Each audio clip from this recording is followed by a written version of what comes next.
And we welcome you to the Georgetown Independent School District Athletic Complex, Birkelbach Field. It is time for another version of Georgetown High School football. I am Kelly Duvall. Wally Harmon will be up here in just a little while. He is finishing up calling the volleyball game, and then he'll be over here. The girls are playing, I think, Pflugerville tonight. Very important game, so he is over there calling that, but he'll be here for the play-by-play action.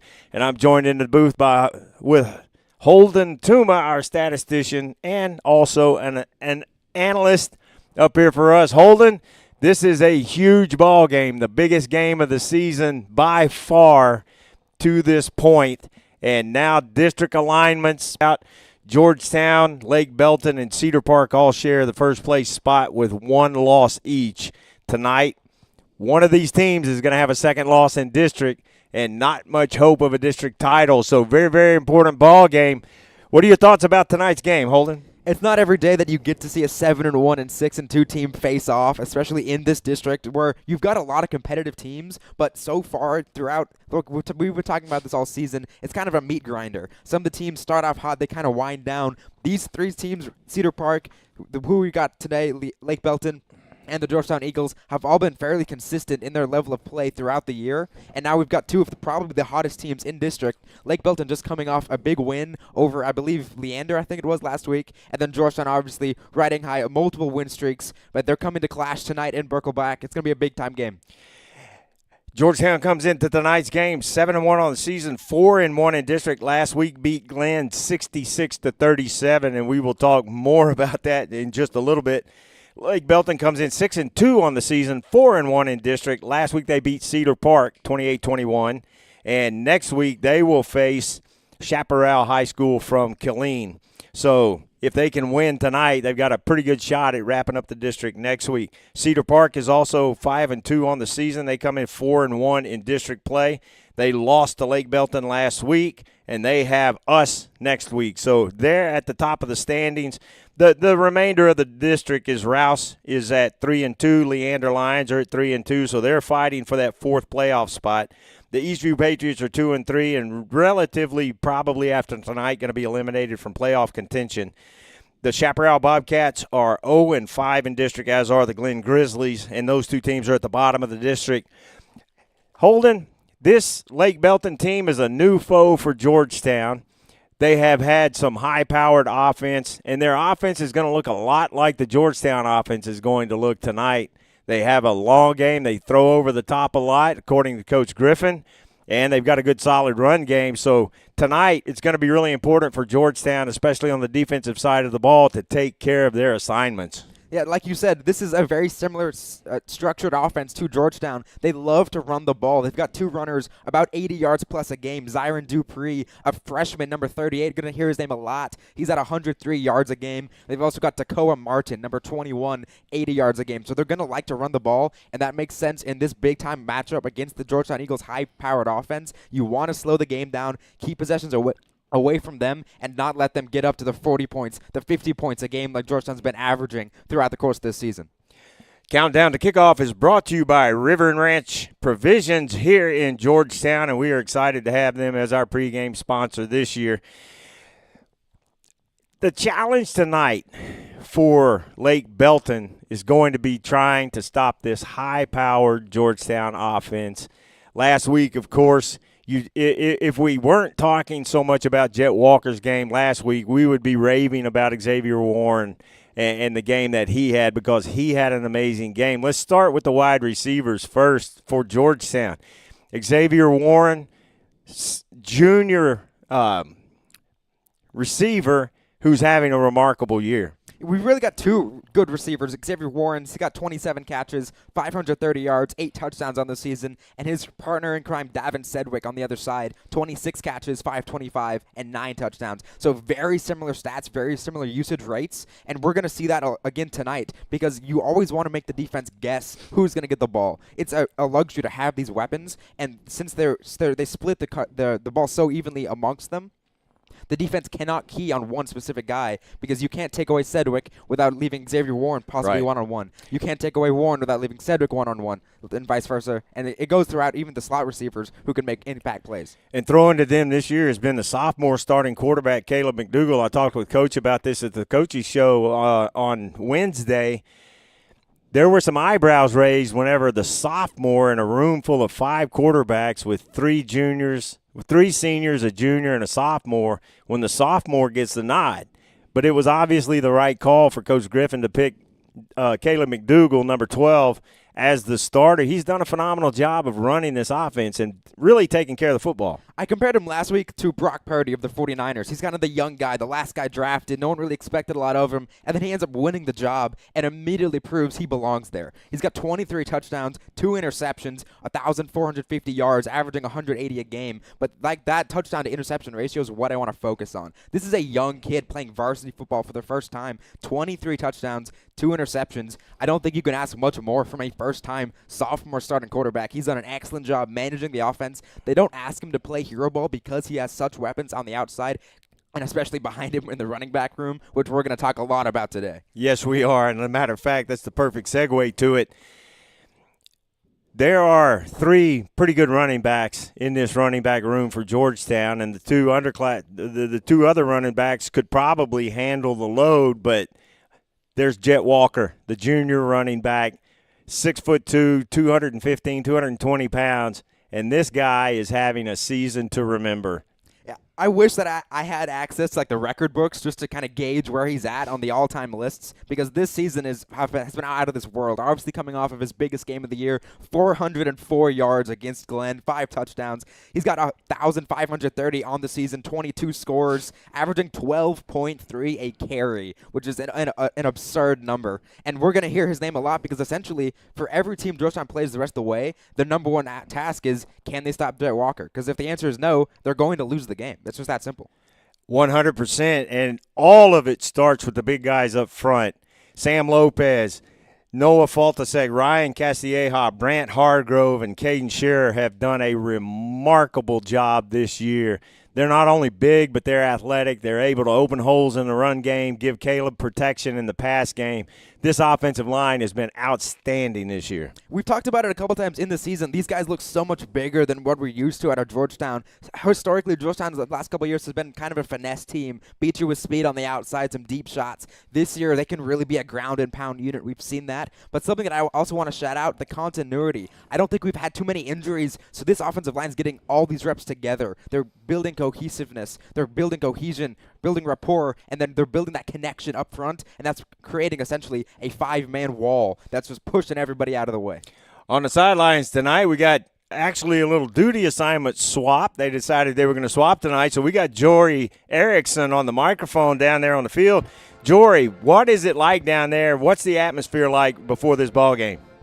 This is going to be something tonight. These boys are ready to go. They are fired up. Coaches look fired up. Everybody's intense. Weather's looking good. Nice little overcast, 75 degrees. So we'll go to Doppler southeast. So looking good down here. Yeah, we'll go to Doppler Dave here in just a little bit and get the weather for tonight's ball game. It is overcast, a little bit of wind blowing, but not a whole lot of wind blowing. So a nice night for football. We appreciate it down there, Jory and Dave.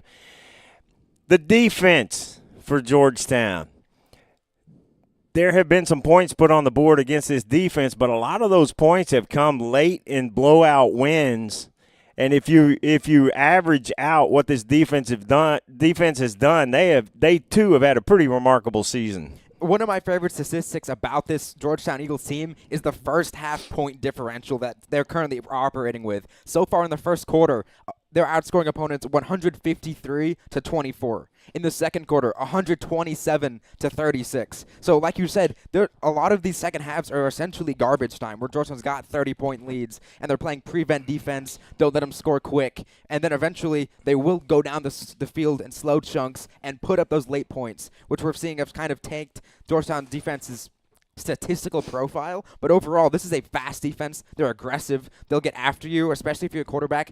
The quarterbacks' lives that they've played when they've played this Georgetown Eagles defense have not been fun recently. No, The offensive lines they're going up against have been overwhelmed by these defensive fronts, and even if they're not getting the sack numbers, they're getting pressure, affecting the passer, and forcing incompletions. Another one of my favorite statistics for this defense, they currently have more interceptions than passing touchdowns allowed. 9 interceptions, 8 touchdowns. So that they're essentially operating at a high level on all 3 phases.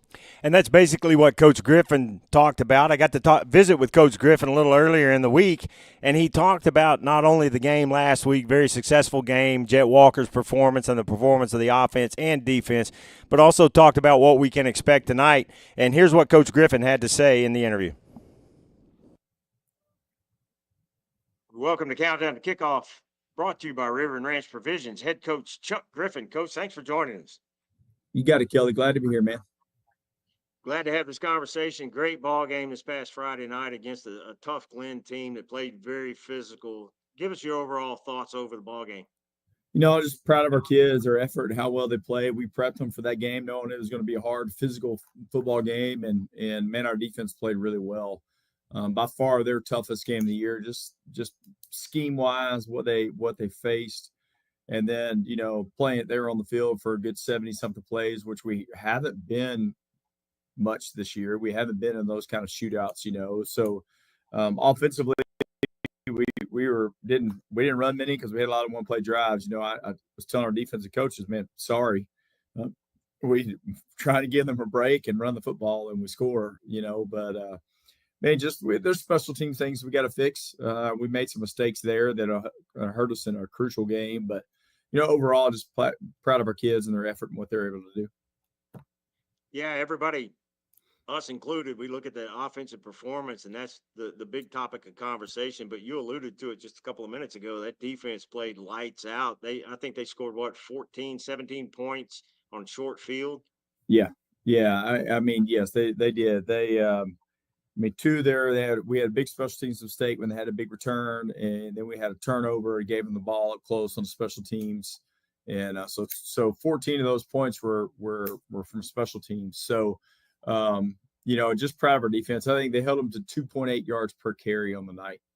And somebody that prides themselves on running the football, that's a big deal when you can hold them that low.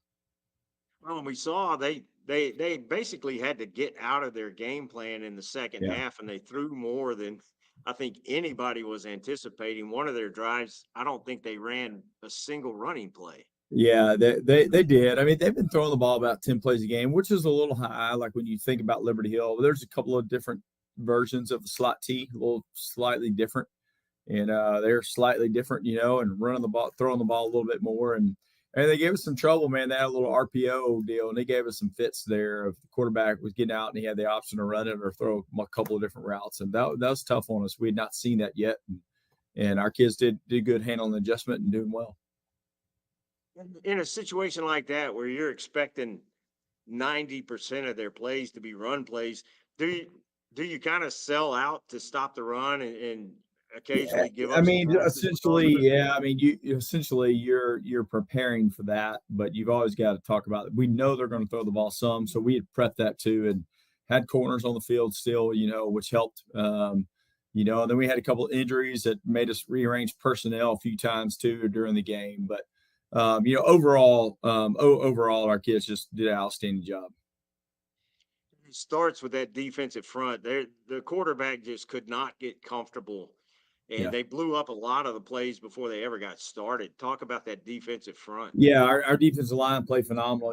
Had it's been a relief guy for us, but in this game he played a huge role. Was AJ Stevenson, and I think AJ ended up with 12 tackles, a couple tackle for losses, and he played a huge role for us the other night. He was on that big 77 and just kind of wore him out all night. So those defensive front, Tuberville and Dean and all those kids up front. And then you look at our linebackers, Cole Mitchell, he played actually 3 different positions on the night. Seth Warren played 2 positions on the night. Caden Hogue came in relief, and those guys did a really good job as well. You could tell a little bit of the difference because really the only guys that played lockdown positions were pretty much those guys putting their hands on the ground. And The Yeah. linebackers moving around. Great adjustments by the defense and a great defensive performance. Now we move to the offensive side of the ball, and just an unbelievable night for the Yeah. offense. Talk about the offense and Caleb McDougal running that offense on Friday. I mean, he did an outstanding job. And, I mean, when you can run the ball like we're able to do right now, we've got a really good offensive front. Those guys are blocking well. And of course, Jet's tough to tackle when he gets out on the second level, and those guys helping. And then still having big nights on the edge where Xavier had a really good night and Sid had a really good night. And that keeps people from screwing people down in the box, when you guys can go win one-on-one. And both of those guys did. They had multiple touchdowns on the night. So, it's just a total package. And like I said last week on the radio, man, Caleb's just a bus driver. He just got to give the ball to who he needs to go to and make good decisions, and we're going to be okay. Yeah, and Friday night he did a great job of driving that bus. He was throwing some dimes as well. Yeah. Some of those passes were just beautiful passes, and that's the receivers getting open. Yeah, absolutely. Those guys, both of them have the capability to get open. Xavier's just so fast. It's trouble to cover. It's hard to do it. And Seth's just so big and learn how to use his body really well. And that one long touchdown he had to slow the corner down by using his body and then separate quickly once he caught the ball. And that was a pretty phenomenal play. And Xavier's catches look really easy because he just won the route so big. I mean, he just won the route with what he was doing. It was just so open, both his plays. So, man, both those guys had a tremendous night. Well, we saw something out of Xavier that we hadn't seen a lot because he uses his speed so much. But Friday night he had one catch, got down to around the 20-yard line and thought he was going to be taken down, but he started muscling and got close to the goal line. Didn't quite score, but got some extra yardage. He's not only fast, he's pretty strong. Oh, yeah, absolutely. That's part of what comes with speed. When you're fast like that, you're also typically pretty strong. And yeah, he showed that off and just about took that screen to the house as well the other night. And then that brings us to the run game and Jet Walker Friday night. I have never been at a high school football game where a running back runs for more than 400 yards. I know it's happened, but I haven't been in their presence. That was a performance to talk about right there. Yeah, for sure. I mean, he's up for a couple of awards this week and done a tremendous job. It set a school record rushing for 406 yards on the night. We couldn't find anything in the annals of Georgetown history, to see anybody that had a running night like that. So, man, he did a good job, and it's fun to have him here for sure. Yeah, and it's fun to watch him. It's just fun to watch his offense. It doesn't matter whether you're a Georgetown fan or not. Just the offense just clicks, and it's fun to watch. So this Friday night, taking on for the first time in school history, Lake Belton Broncos coming to town for a very, very meaningful matchup. Two of the three teams tied for first in the district right now are linking up. What are you looking for out of Lake Belton? They're the best football team we played. They've got a good program all the way down 9th through 12th grade. They're a lot like us. It's kind of like playing a mirror image. They're a lot like us, and our kids are going to have to go play well, and they're pretty solid on defense and got a good defensive front. They're running the ball pretty decently, and they're a little bit different from the standpoint of they like to throw the ball over the top more than we do because they don't quite have the running game we do, but offensively they're a powerful offense. And so, yeah, I prepped our kids all week. Like for them, the district championship comes through Georgetown, Texas. They'll take on Chaparral week 10, which I think they probably feel like that's a given for them, So this is the big one. If they can win this, then they're going to at least catch a share of the district title, if not the district title. So facing Lake Belton after you face Glenn team, and you and I have talked about it. We talked about it on the broadcast. That was a physical football game, some nicks and dings. And how's the team recovering from that physical encounter? It was, and we got a couple of injuries. We've been really blessed. We haven't had really any injuries all season. We haven't had anybody miss a game yet, from a varsity standpoint. But we've got a couple of dings, some guys that are struggling in practice this week, and we're hoping to get back. But that's the nature of football. I mean, that's the way it is. You got to kind of play with the mindset of, hey, next man up, come get ready. And our kids have had a good week of practice the first few days, this week. So we're looking forward to the challenge and getting ready to go out and go play a really good football team. Well, we are looking forward to a really good game. We're excited for this game. Who were your performers of the week last week against Glenn? I already mentioned AJ and the defensive line. Seth had 12 tackles and a quarterback pressure and a calls fumble and a pass breakup and an interception on the night. So he was our linebacker of the week. And the Jaheim had 13 tackles from a corner spot. That's unusual, but I mean, he did a great job filling, beat gap a few times and playing on the edge where he needed to. Had a quarterback pressure. But our defense player of the game was Cole Mitchell. He played through 3 different positions and had 19 tackles on the night. And he was lighting them up. He was very physical and matched that. And so he did good. Caden Shearer was our offensive lineman of the week. McDougal, of course, was our back of the week, did a great job. He was 10 for 19 for 192 and 4 touchdowns. Said was our wide receiver of the week, and we gave that because he had two touchdown blocks on the night too downfield where he blocks and Jet's able to go score. So we gave him that there. And the Jet, 16 carries for 406 yards and 5 touchdowns. That's pretty impressive. So he was our Code Blue player of the week. Anytime you got somebody rushing for 25 yards a carry, that's for sure. Yeah. Yep.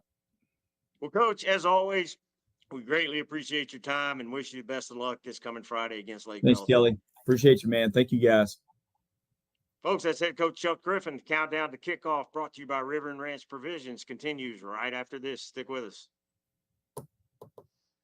For all the fly fishing, hunting, and outdoors enthusiasts, River and Ranch Provisions is your one-stop shop for the gear you need. There's a large selection of hunting and fly fishing supplies for the beginner, all the way up to the experienced outdoor folks.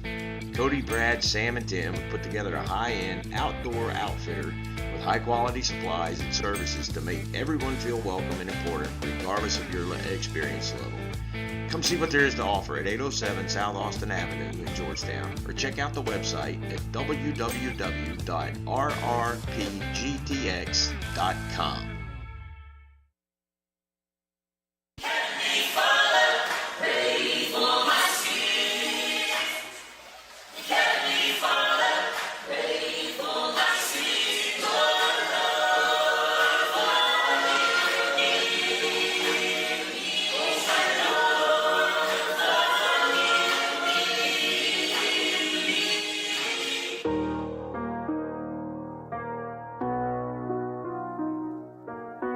Like it's been some war going on. Better be prepared. Yeah, I ain't alone in the booth. Yeah, the spirit of work. Turn the microphone up. Yeah, I'm trying to be heard. Demons calling me up. Still been reading the word. A couple questions I need answering. I'm down for the search, so help me Father.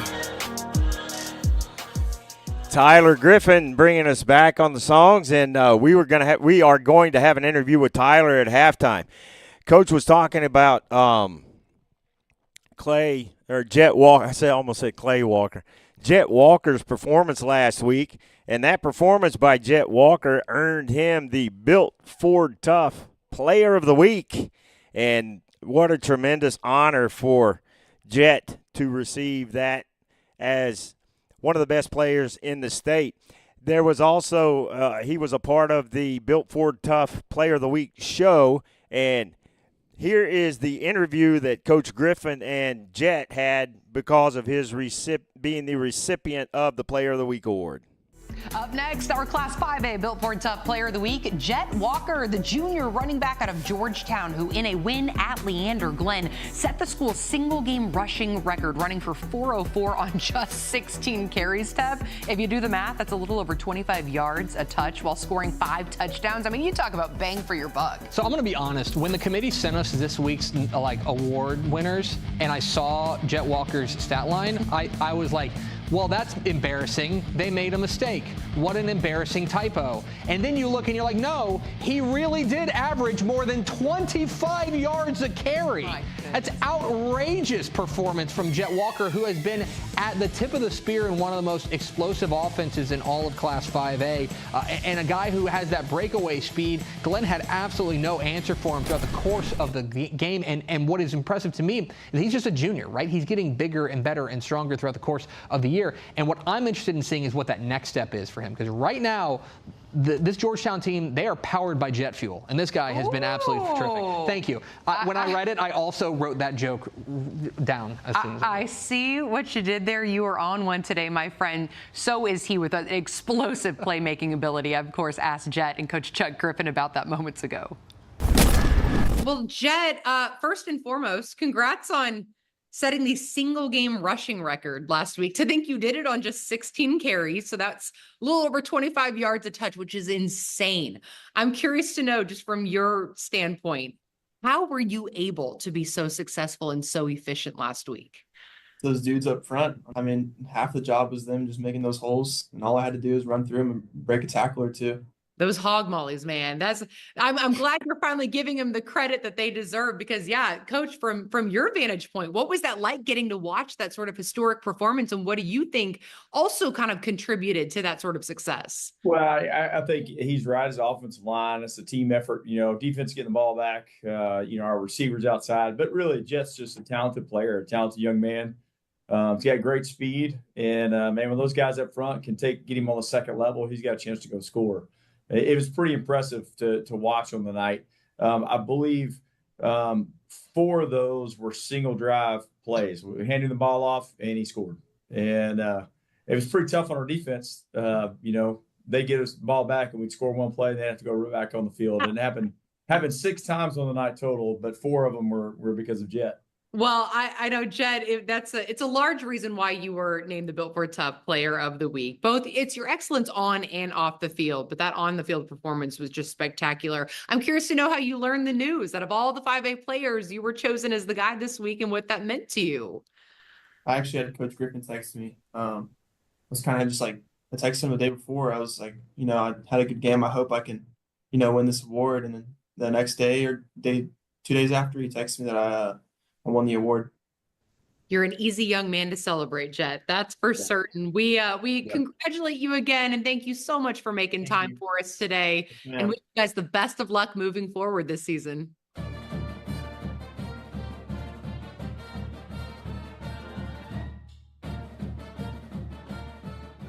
And we welcome you back to the GISD Athletic Complex. We're going to go down to the field for Doppler Dave England.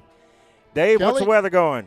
Kelly, the weather is amazing. There's something special in the air tonight. I can't put a finger on it, but I tell you what, it's 75 degrees. It's mostly cloudy. It's a little bit of mist every now and then, but there's no rain on the radar. So if you're debating whether or not to come out to this game tonight, I encourage you to get out here to Birkelbach Field and come watch your 4-1 Georgetown Eagles take on the 4-1 Belton Broncos. And the Belton Broncos come in tonight with head coach Brian Cope and campus athletic director. Defensive coordinator is Randy Hooten. The DL coach is Jason Hill. Another DL coach is Kevin Grimm. The inside linebacker coach is Greg Rudolph. Dallas Robertson's also a defensive coach. Safeties coach are Roderick James. The cornerbacks coach Jordan Minkin. And the special teams coach is Christian George. The starting lineups tonight are brought to you by Oak Ridge Disciple House, and the starters for the visiting Lake Belton Broncos. On the offense, the left tackle is number 77, Diego Velasquez. Left guard is number 73, Jacob Johnson. The center is number 65, Brett Harmon. The right guard is number 54, Tate Lisenby. The right tackle is number 66, Caleb Loper. And the wide receivers are number 18, Zach Dodd, number 11, Zion Harness, number 8, Christian Onchueri, number 10, Davion Peters. The tailback is number 21, Tekoa Martin, and at quarterback tonight, the senior number 13, Eli Mascarenas. On the defensive side of the football for Lake Belton Broncos, the defensive end is number 90, Trevellis Harrison. Defensive tackles are number 94, Caleb Chandler, number 74, Evan Lazat. The other defensive end is number 52, Zion Williams. The inside linebackers are number 30, Garrett Rowland, and number 35, Aisu Filatonga. The outside linebackers, Adam Constantio, wearing 0 tonight. 2 cornerbacks are number 6, Bryce Davis, and number 9, Aiden Mitchell. The one safety is number 23, Braxton Cope, and the other safety is number 5, Joshua Mallard. And for your Georgetown Eagles, the starting lineups tonight for the Eagles. Before we get to that, superintendent for Georgetown ISD is Dr. Devin Patteville. The principal at Georgetown High School is Brian Johnson. Athletic director Jason Dean. The head coaches Chuck Griffin. The assistant coaches are Frank Anzuris, Jacob Colson, David Durrell, Gerald Flores, Kyle Gandy, and Brian Herman. Athletic trainers are Chad Hennessy and Vanessa Rideau. The student trainers are Peyton Piquetley, Leah Warner, Aaliyah Diaz, Betsy Ledesma Mendoza, Harley Jones, and the film crew, Dave Canfield, in there as well. And your starters on offense, Holden, give us our starters. The starters for the Georgetown Eagles on offense: right tackle, number 71, Caden Scherer. He's a junior. Right guard, number 75, Brant Hargrove, a senior. At center, number 53, Ryan Castilleja, another senior. At left guard, 52 is Noah Faltasek. He's a senior. At left tackle, number 78, Sam Lopez. He's a junior. And for tight end, H-back 81, Jake Mylock. He's another senior. At the skill positions, one wide receiver is going to be number 2, Davin Sedgwick. He's a senior. The other wide receiver, number 7, Xavier Warren. He's a junior. The slots are going to be number 15, Regan Terosian, a junior. And number 16, Braylon Westfall, a sophomore. Running back, big number 28, Jet Walker. He's a junior. Going to hear a lot of him. Fullback, number 23, Elijah Callaghan. He's a senior. Then the quarterback, the guy who makes it all happen, number 12, Caleb McDougall. He's a sophomore. On defense, one end is going to be number 8, Tennyson Dean. He's a junior. At nose, number 99, Luke Birch. He's a senior. The tackles, number 39, Andrew Urban. He's a senior. And bandit, number 38, Dylan Turbeville. He's another senior. With the linebackers, the Mike, number 6, Chance Kelly. He's a senior. At the wheel, number 9, Seth Warren. He's a senior as well. For the Sam, number 11, Cole Mitchell. He's a junior. In the secondary, we've got one safety, number 3, Luke Hawley. He's a senior. The other safety, number 25, Alex Wilson. He's a senior. And the corners, number 13, Cooper Werchin, a senior. And on the other side is going to be number 5, Jaheim Dowd, another senior. For special teams, our kicker is going to be number 34, Christopher Mashburn. He's a senior. And punter/slot receiver is going to be Braylon Westfall, just a sophomore. And your starting lineups tonight are brought to you by Oak Ridge Disciple House. Quick message from Oak Ridge, and we'll be back right after this. Struggling with addiction or know someone who is? There's light at the end of the tunnel, and it shines bright at the Oak Ridge Disciple House. As a 501c3 Christian ministry, they are dedicated to helping men aged 18 and older rebuild their lives free from the chains of drug and alcohol addiction. Be reminded, there's always hope, always a new beginning. Discover your fresh start with the Oak Ridge Disciple House. Proud supporters of Georgetown Eagle football, because just like the Eagles, the fight at Oak Ridge never dies. Find out more at oakridgedisciplehouse.com. The second quarter is brought to you by Aesthetic Dentistry of Georgetown. The mission and purpose of our team is to help provide quality of life with healthy and beautiful smiles. Determine if a highly trained cosmetic dentist is the best option for your smile. We are located at 3622 Williams Drive, Building 2 in Georgetown, Texas. Visit our webpage at www.aestheticdentistrygt.com or call 512-819-9100.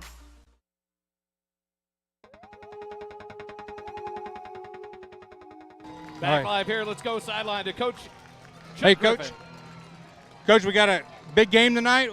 What's the message to the team? Man, go play hard every single play. All right. What do we expect out of the Broncos? Man, they're a really well-coached football team. They're the best team we played all year, so we're going to have to go take care of our business tonight. All right, good luck, Coach. Thanks. The Georgetown Eagles coming back across the stands here, getting ready to head to the south end zone to get ready for their final warm-ups. Boys, I tell you what, I just got across the campus. Georgetown Lady Eagles playing in a big volleyball match against the Weiss Wolves over at Georgetown High School Gymnasium. Georgetown took set one, 25-21. After being down 6 points, a big turnaround, they came back and won the set. Fall in set two, 25-23. When I left the gymnasium, it was 5-0 Georgetown in set number 3. First team to win 3 sets is your district number 1 seed going into the playoffs. But what a battle that was going, and, man, it leads right into this, Kelly. This is going to be a battle. This Lake Belton team wants to come into 5A D1 and make a statement, and they're doing it so far through District 8 standings. They're sitting at 4-1. but an opportunity for them to make a big statement if they can take the other two teams who were sitting near the top of the district and put losses in the loss column for them. A big battle here tonight at Birkelbach. Huge battle, and the keys to the game tonight are very, very important for both teams to take care of. But as we look at what these two teams are going to be bringing to the field tonight, it's going to be a dogfight, and I would be surprised if either team can get much of a lead. But if we look at the keys to the game tonight, brought to you by Graham & Sons Farm and Livestock. For the keys to the game, it is imperative, absolutely imperative tonight that the Georgetown Eagles take care of the football and stay on top of it, not give that away at all. Sorry about that. Another key to the game, you got to protect the quarterback. That's number one. Then spread the ball around. There'll be a lot of hands touching the ball tonight, and we saw last week against Glenn, they try to move up to stop the run, opens up the pass game, and vice versa for that. And then fuel the jet, where I think we are going to see a ton of Jet Walker tonight for the Eagles. On defense, they've got to keep this quarterback guessing, not let him get comfortable in the pocket, and everybody do their jobs, take care of their jobs, and those are the keys to the game. Brought to you by Graham & Sons Farm and Livestock. Holden, your one thing that sticks out to you about what Georgetown has to do, their key to the game to win this one. My biggest key is going to be on the defensive side. We know how explosive this Georgetown offense is. This defense is going to have to keep Lake Belton at heel if they were going to want to win this game. Lake Belton's putting up 32 points a game, a very respectable offense, can beat you multiple ways. They're going to be tough to stop. Jory, what's your one thing that Georgetown has to do to win this ball game tonight? Guys, we just got to play a clean game. No penalties, after the celebrations. Just clean football through and through. Kelly, the one thing that sticks out to me is you could talk about this offense. You could talk about this defense. How healthy is Georgetown coming out of that game against Glenn? You've got players that are going to have to step up in roles they haven't played all year. You had players do a great job. Garrett Tickner, Caden Hogue last week. Names that you kept hearing on the field as they went through a tough battle with a very physical Glenn team. How healthy is this Georgetown team? How ready are they to do battle tonight? How do you keep them on the field? But, we talk about, you think this offense is fueled by Jet Walker, and you're going to see him over and over and over again. You saw him 16 times last week, but you saw him for 404 yards. You didn't see a lot of the Jet Walker. You saw a lot of the Jet Walker show. He touched the ball, and it turned to gold. How do you keep that going? You've got weapons on the outside in Davin Sedgwick and Xavier Warren. I think that, to me, becomes your key. Do not let someone stack the box to try to shut down Jet Walker without exploiting them with the speed you have on the outside. And Coach talked a little bit about that. Last week they were able to take Glenn out of what they wanted to do defensively, because if Glenn moved up to stop the run, then the pass was open. If they stepped back to take care of the pass, then the run was open, and that's the challenge that anybody has for this Georgetown offense when you're playing them defensively, and it is just a difficult task all the way around. Here come your Georgetown Eagles, and one thing to talk about, Kelly, is this is the final home game for some of these kids. This senior class, this is the last time they come out in this uniform to do battle at Birkelbach Field in the regular season. Yes. You would hope to be in the top two of the district and host the first round game of the playoffs. But as regular season students and athletes at this school, this means a lot to these kids. The dad's got a chance to go in and have a sentiment and a word and a thought with their boys before they're coming out of the locker room. But you talk about an intensity that maybe you haven't seen all year. This defense continues to perform. How do these seniors come out knowing this is the last time as a Georgetown Eagle playing a district football game on my home field? I gotta make a statement. And this is the time of year where every team is nicked up, they're dinged up, they're sore. Everybody has that, and Georgetown has some of that. I think most of the starters are going to be healthy and going, but you have to overcome at this point those issues on every team, and Lake Belton has their hands full tonight with this offense. The Lake Belton Broncos in the all whites, white pants, white shirts, and a silver helmet. The Georgetown Eagles in the white pants, black jerseys, white numerals on those with the white helmets with blue G-Town script lettering on the helmets. It looks like the choir is about to perform a big buildup. This team is, this is a big game. They talked about it on Texan Live, talking about it's one of the top matchups of Week 10. They're here to broadcast the game as well for Texan Live. They talk about the performance by Jet Walker. This team has made a name for themselves. It's time for that name to become even more prominent as they continue to put good things out on this field here at Birkelbach Field tonight. We'll go to the PA announcer to bring you tonight's national anthem. By the Georgetown High School Choir under the direction of Joey Lawrence and Stacy Brandenberger.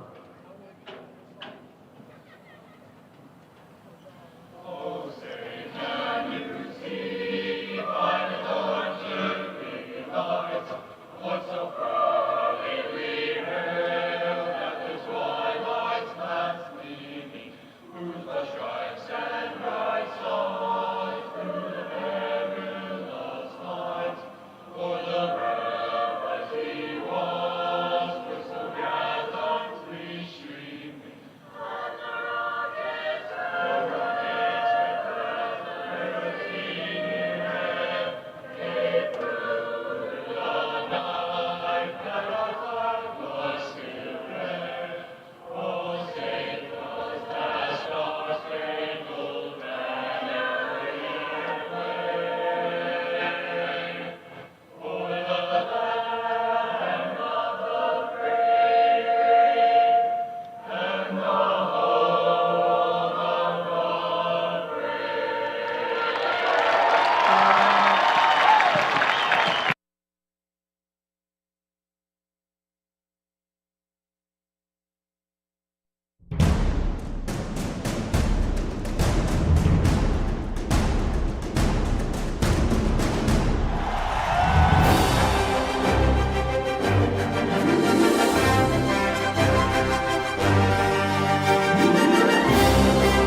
Toss, but we got these cameras here, so we got to fake this. So we go up and go down.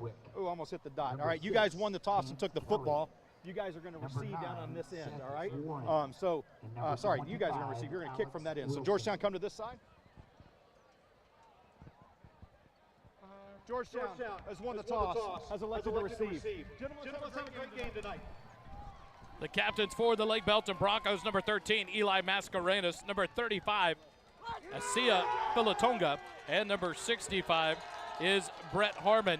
For your Eagles, it was number 6, Chance Kelly, number 25, Alex Wilson, number 2, Davin Sedgwick, and number 9, Seth Warren. The Georgetown Eagles have won the toss and have elected to receive. That was kind of a surprise, Kelly. I didn't expect it. Oh, no, it wasn't. Not a surprise at all. Coach Griffin loves to take the kickoff and wants to run it in and try to get this offense going and put the other team behind the 8 ball. They get them up and make them play under pressure, and Georgetown is set up to make that happen tonight. Dropping back deep for your Eagles here to take the opening kickoff on the far side of the field will be number 7. All right, let's go. Game day. Will be number 7, Xavier Warren. On the near side will be number 16. That's the sophomore, Braylon Westfall. He will return back the kick and you expect that Braylon Westfall is going to get the kick, as you hardly ever see Xavier Warren getting a chance to take the kickoff. And so here comes the opening kick from the Broncos, and they will kick it high and deep on the near side. Westfall will let it bounce, and into the end zone it goes for the touchback. So Georgetown will open up 1st and 10 at their own 25. You said it earlier, Coach loves getting the football. I think the only time we haven't started the game with football was against Leander, and that turned into a loss. Not saying that was the reason, but a little bit remarkable. He loves getting that football and trying to put some pressure on the opposing team. The Georgetown offense will take the field first here tonight's ball game. They come in on the season averaging 50.4 points a game, in district averaging 53.2. The Lake Belton defense allowing 25.8 points in the district season And so it'll see how this battle. Georgetown averaging twice as many points as Lake Belton is giving up. 2 receivers right, 2 left. Walker to the right of McDougal. Now Mylock will close in on the left end of the line. Shotgun snap back. Fake the handoff to Walker. Looking long. The first pass held out. Xavier Ward wide open. 40, 35, 30. Stiff arm. 20. Going to be taken down at about the 15-yard line. And on the first play of the game, Georgetown strikes big. Caleb McDougal to Xavier Warren for a borrow from Morrow first down inside the Graham & Sons red zone. Nice job, nice pat route, and from up here we saw it opening up. Quickly back to the line. 2 receivers stacked right, 2 stacked left. Back to McDougal. Quick pass out to Warren. Makes a man miss at the 15. Falls forward up to about the 13, making the 14-yard line. That'll be a gain of only 2 yards on the play. Bring up 2nd and 8 now for the Eagles. Very athletic Lake Belton team, and we saw their speed there, able to close in before Xavier could really get going. But able to make something out of nothing, gains a couple of yards. 2nd and 8, the Eagles will have it from the 14-yard line of Lake Belton. 11:15 on the clock as it continues to run. McDougal will be in the shotgun, pistol formation. Now he'll move Walker to his right side. 2 receivers left from the near side hash mark. Now a man in motion. Snap back. McDougal hands it off to Walker right up the middle, up to about the 10-yard line. He'll gain 4, and it'll bring up a manageable 3rd and 4 for Georgetown. Saw a little bit about how they're playing this offense early. That Lake Belton defense had 7 guys in that box. They know this run game is lethal. They tried to play the box in the first play. It didn't go well when Xavier Warren caught the pass from McDougal and all the way down to the 16-yard line. So a big opportunity here for this offense as they have it 3rd and 4 from the 10-yard line. Got to get to the 6. McDougal in the shotgun formation. Has Walker to his left. 2 receivers left, none right. Now man in motion to right. McDougal, direct snap. Walker right up the middle. Up past the 5 to about the 4-yard line. That's enough for a borrow for Morrow. First down on a 1st and goal for Georgetown. And you see Jet's strength right there as he runs that football right up the middle. Got hands on it pretty quick, but he's able to break tackles so well. So the Eagles strike first on a Jet Walker 4-yard touchdown run. It's a touchdown for the Eagles, the first of the ball game for Jet Walker. And so the Eagles go to their swinging gate formation. 10:02 left here in the first half. 6-0. Georgetown leads it. Tennyson Dean beside Jet Walker. In the middle of the field, snap back to Walker. He's going to follow Dean to the right. Strings it to the outside, to the 5, into the corner. The 2-point conversion is good, and Georgetown leads it 8-0 over the Lake Belton Broncos. Quick timeout. Georgetown football continues in a moment. Every first quarter this season is brought to you by Nathaniel Funk, your Leander, Georgetown, Edward Jones financial advisor at 1640 Highland Falls Drive, Suite 801, Leander, Texas 78641. Learn how he can help you with your financial goals. Visit edwardjones.com/Nathaniel Funk for more.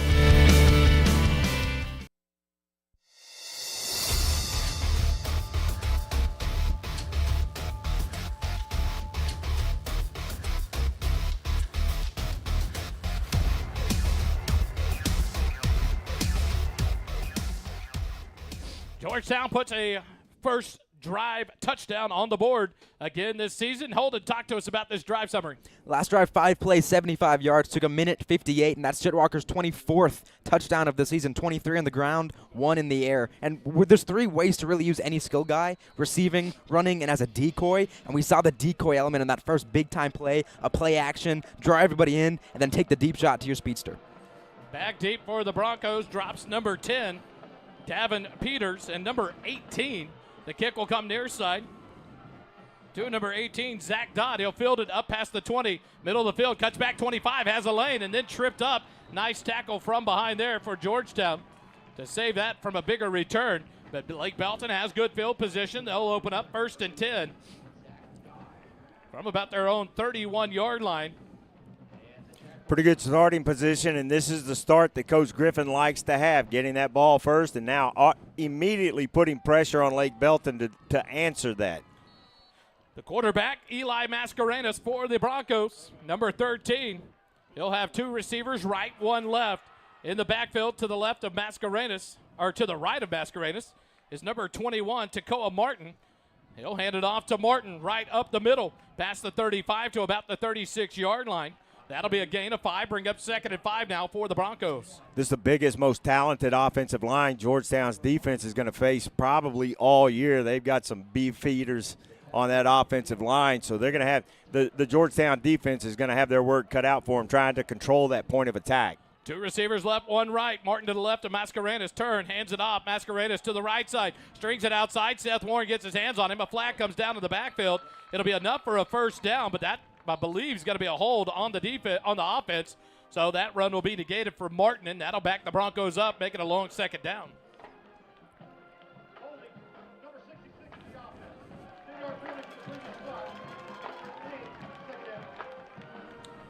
So a holding penalty whistled on Caleb Loper, the right tackle for the Broncos, and that's what may have helped Martin string it out to the right side to gain the yards. But instead it's a negated big run there for the Broncos, breaks 2nd and 15. Yeah, and it was basically a tackle out there on the edge because he wrapped up the defensive end and pushed him to the ground and then landed on top of him. 2 receivers right, 1 left. Mascarenas looking to pass. He's pressured on the run, throws, catch made up about the 33-yard line by number 18, Zach Dodd. It's funny, you get these rosters from coaches, you get everything brought in, you prep for the game, and a player that's not on there too deep at all has now returned the kickoff and made the first catch in Zach Dodd. And so the Broncos now face 3rd and 8 from their own 33-yard line. 3 receivers left, 1 right. Martin to the right of Mascarenas in the backfield, far side hash mark. Now Mascarenas a clap of the hands. It's not Mascarenas. The backup quarter, Maverick Maddox, in the backfield for the Broncos. Martin off to his right. Snap. Man goes in motion. Snap back to Maddox. He's looking to pass. Now he's open, wide open the middle. He's going to be hit and dropped. What a play there. That's going to be on Andrew Urban on the tackle. What a job there. Maddox taken down after a gain of about 3 yards. And that'll bring up 4th and 5, and it's going to force the Broncos to punt it early in the ballgame. With the amount of points that both these teams can put on the board, but in particular Georgetown, you almost have to answer every scoring drive that they have. But in their first drive, Lake Belton had that holding penalty that was so crucial and killed this drive for the Broncos. Tommy Stevens, the senior, back to punt it away for Lake Belton. Back deep for your Eagles. I believe it's number 85. Nope, number 16, Braylon Westfall. He'll shy away from it. It lands inside the 25 and takes a Bronco roll inside the 10. One thing this Eagle team has struggled with all season is fielding punts and not letting it cost them, and now they're going to start 1st and 10 for their own 4-yard line. Yeah, that was a crucial one. That ball hung up long enough for him to catch it, but he waved it off. I think he has fumbled a kick or 2 this season. That's been on Luke Hawley. Now you see the changes there. And now Westfall, at one point last week, Max Muniz was back there. But you see, is that the consistency of a punt returner that's not confident in catching it? You let it hit and roll. That one landed inside the 30, goes all the way down to the 4 in the Georgetown offense in a hole here to start their 2nd drive, leading 8-0 with 8:16 remaining. McDougal stands in his own end zone about 3 yards deep with Walker behind him. 1 receiver right, 1 left. Near side hash mark. Shotgun snap will come to McDougal. He'll turn, hand it to Walker. Jet Walker to the right side. Horse collar tackle, not whistled, not thrown, but Walker gets all the way up to the 10-yard line, a gain of 6, and it'll bring up 2nd and 4 for the Eagles. That's an advantage that Jet has. He's a strong runner, but he's also got speed, so he can get out to that edge and make something happen, and that's a good gain to get away from that goal line, be able to breathe a little bit more. Now you've got 2nd and medium. Great start to this drive with Jet Walker running football. Davin Sedgwick, the lone receiver, left.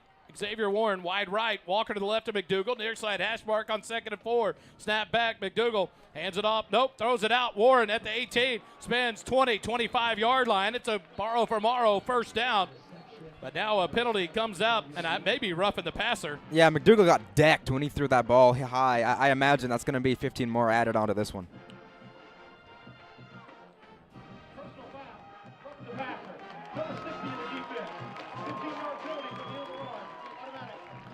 So the flag thrown on number 60, Jeremiah Betrell.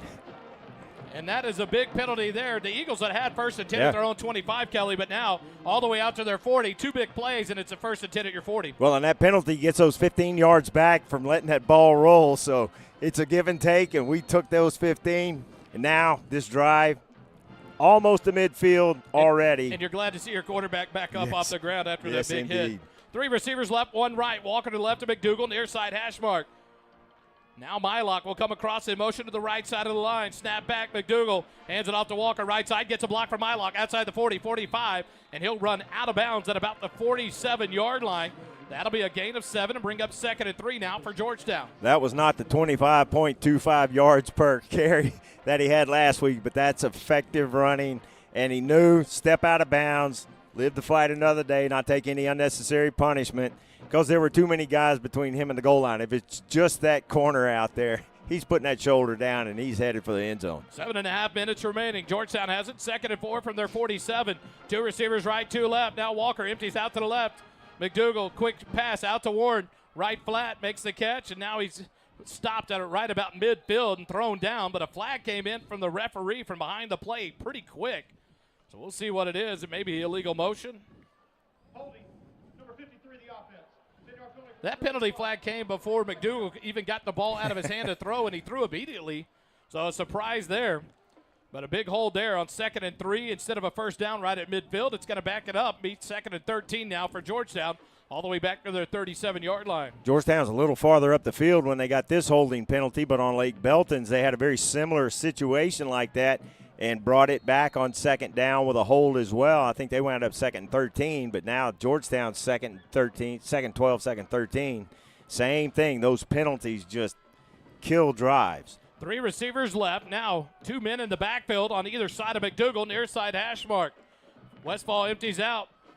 Fake the handoff to Walker. Backwards pass to Westfall. He has it about the 30. Got to make a man miss. 35, but it's a loss of 2 yards, 3 yards, all the way back to the 35. So the trickeration there kind of backfires on Georgetown because the pass from McDougal to Westfall threw him backwards all the way back to the 30. Luckily got back to the 36 is where they're going to spot him, a loss of 1. And that'll make it 3rd and 14 now for Georgetown. And that was a crucial throw out there where he had to turn, like you said, had to turn and make that. Couldn't keep that forward momentum going. Now 3rd and long and a big 3rd down already in this first quarter. 2 receivers left, 2 right. Walker to the right of McDougal, far side hash mark. Now Westfall in motion to the right side. Snap back to McDougal. That's offsides on the defense. He's going to have a chance to hang one up. He does. Max Muniz on the sideline, but he's overthrown. It's incomplete. But Georgetown should get a free 5 yards here. Now another penalty comes in. And that's going to be I was going to say, you saw it there. The far side judge throws his head and starts patting the top of his head. So it's going to be offsetting and bring up a 3rd and 14 again for Georgetown. There are 2 fouls on the play, 1 on each team. Offsides, defense number 90. Ineligible to receiver downfield, number 75. Those penalties offset. Replay 3rd down. So we'll pretend it didn't happen. So Trevellis Harrison called for the offside. Georgetown had a free play, but that it went incomplete instead of getting 5 yards out of it and shortening up 3rd down to 3rd and 9. Stays 3rd and 14 after Hargrove whistled for the offensive lineman downfield. And so now the Eagles, another 3rd and 14 play here. What do you draw up, Kelly? Something deep. Or you may hand it to Jet Walker and let him run for 63, 64 yards. Snap back, fake the handoff to Walker. McDougal has a man open. Xavier Warren wide open 40, 35, 30. The angle taken, 20-yard line, and Warren driven out of bounds. Number 23 for the Broncos, Braxton Cope, saved a touchdown there as Xavier Warren wide open. I think you're seeing we're committing to the run and getting burnt on the pass early for the Broncos. And that's just fine with this Georgetown offense. And Xavier Warren out there on the edge has so much speed. And when you leave him alone like that, he was completely unaccounted for by any of the defenders. That was an assignment mistake by the Broncos. 1 receiver right, 1 left. We're inside the Graham & Sons red zone on the Borrow for Morrow first down. In the backfield, Tarosian to the right side of McDougal. Walker to the left. Near side hash mark. 1st and 10 from the 19. Now Tarosian empties out. Handed off. Walker right side finds a gap. 15. Legs cut out from under him at about the 13-yard line. Number 5 took his life into his own hands there. Senior Joshua Ballard. He tried to go low on the thigh pads of Xavier Warren, and he's coming out of the ball game. You cannot tackle Jet above the waist. He'll run over you. You've got to go down there, but it's going to be painful because he's big and powerful. got strong legs, and catching one of those legs in the face or in the shoulders is just going to rattle your teeth. 2nd and 4 from the 13-yard line. 2 receivers right, 1 left.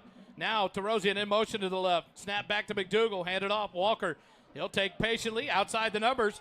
Tried to get pulled out of bounds and drives it into the end zone. Touchdown, Georgetown. Wow. Jet Walker had a man pulling his undershirt, ripping him back, and he still drug him to the end zone. And Georgetown leads it 14-0. You know it's coming. You know he's getting the football. Lake Belton knows he's getting the football. They've stacked the line for it, and they just can't put him on the ground. Now to the swinging gate formation. 5:36 remaining here in the ball game. 14-0. Walker and Tennyson Dean in the backfield, and now the Eagles will collapse to the extra point formation. The extra point brought to you by G-Town Lumber and Supply. Christopher Mashburn on to attempt the extra point. McDougal to hold. Snap back, the hold is down, the kick is up, and the extra point is good. 5:36 remaining here in the first quarter. Georgetown leads it 15-0. Eagle football continues in a moment. Our first down sponsor this season is Borrow from Morrow. Borrow from Morrow, our team is dedicated to providing the best mortgage experience possible. We do that by offering easy-to-use mortgage tools, including our handy mobile app, competitive rates, and assistance from an experienced loan officer. Our loan officers understand the local markets, have access to a wide variety of loan programs, and are ready to guide you through the process. Your family, your future, our focus. For your mortgage needs, remember, Matt Morrow, Borrow from Morrow. For more information, visit borrowfrommorrow.com. NMLS 464148.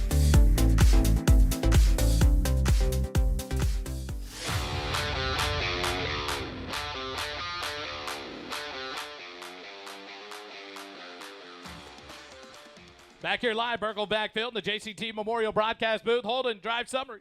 That last drive, 7 plays, 96 yards, 2 minutes, 30 seconds, and another Jet Walker score. He's got 7 carries, 46 yards, and 2 touchdowns. But again, we're seeing the effectiveness of him as a decoy, as the play-action pump fake to draw everybody in and take these deep shots to Xavier Warren, who's got 4 catches and 121. Christopher Mashburn tees it up. The Syntex shirt and embroidery kick up. He'll kick it near side. Zach Dodd stands at the 10, takes it there, up to the 15, 20, middle of the field, 25, 30, cuts to the outside, 40, 45, 50. Westfall has him in his sights, 40-yard line into Georgetown territory, and they found something there on the kick return for the Belton Broncos. They go right to the middle of the field, and it opened up, Kelly, a big return, and great field position for the Broncos here to start their second drive. If there's a weakness for the Eagles, it's been on special teams. We've seen several mistakes on special teams that have cost some points. They're able to get him on the ground, but they're starting with a short field now on this drive for Lake Belton.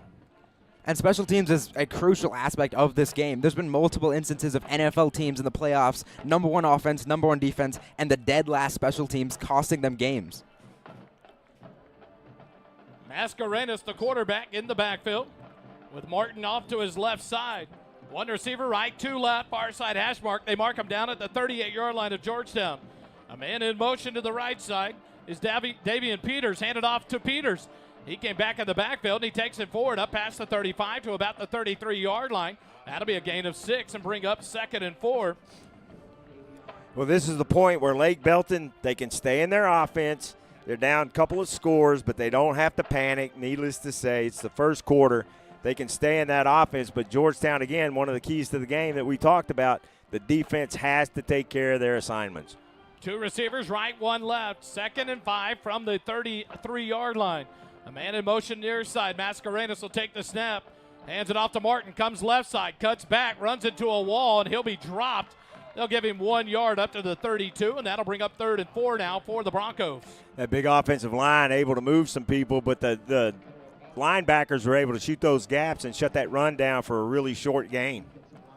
So a big 3rd down here for the Broncos as they're at the 32-yard line of Georgetown. Zach Dodd split wide right with Peters in the slot. 1 receiver wide left. Martin in the backfield beside Mascarenas on the right side, middle of the field on 3rd and 4. Snap back to Mascarenas, looks right, setting his feet, hit from behind, sack! Georgetown takes him down. Luke Budge, dish it out, big fella. A big sack all the way back to the 36-yard line, and a big fourth down call now for the Broncos and Coach Cope. I thought that sack might take them out of the going for it on fourth down because now it's 4th and long, but that was a brilliant play by this defense.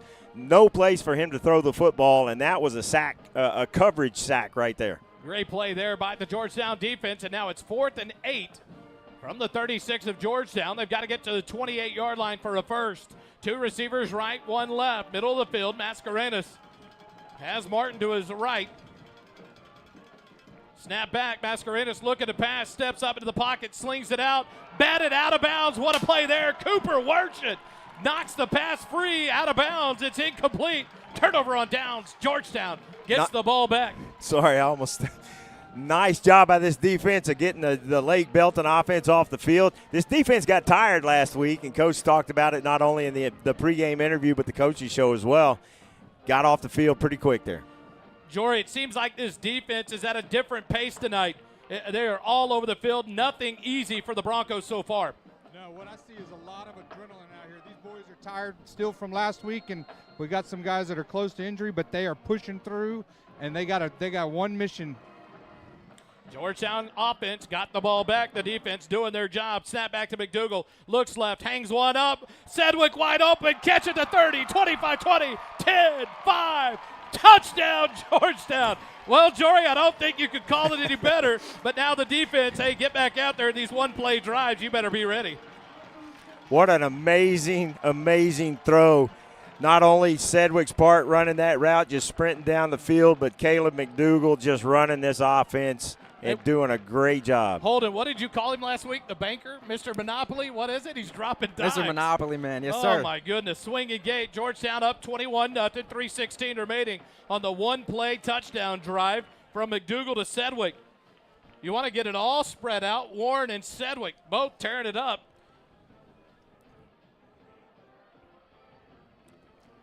So Georgetown now moves back to the field goal. The G-Town Lumber and Supply extra point. McDougal, what a great job to get that high snap down and in time for Christopher Mashburn to put it through the uprights. Georgetown leads it 22-0 with 3:16 remaining. Quick timeout. Eagle football continues in a moment.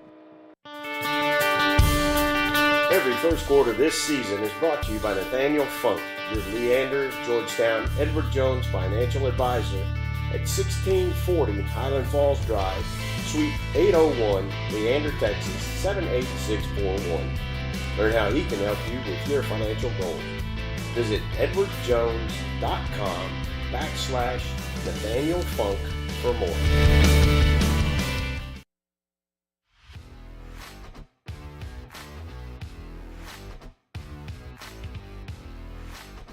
Back at Birkelbach Field, Holden.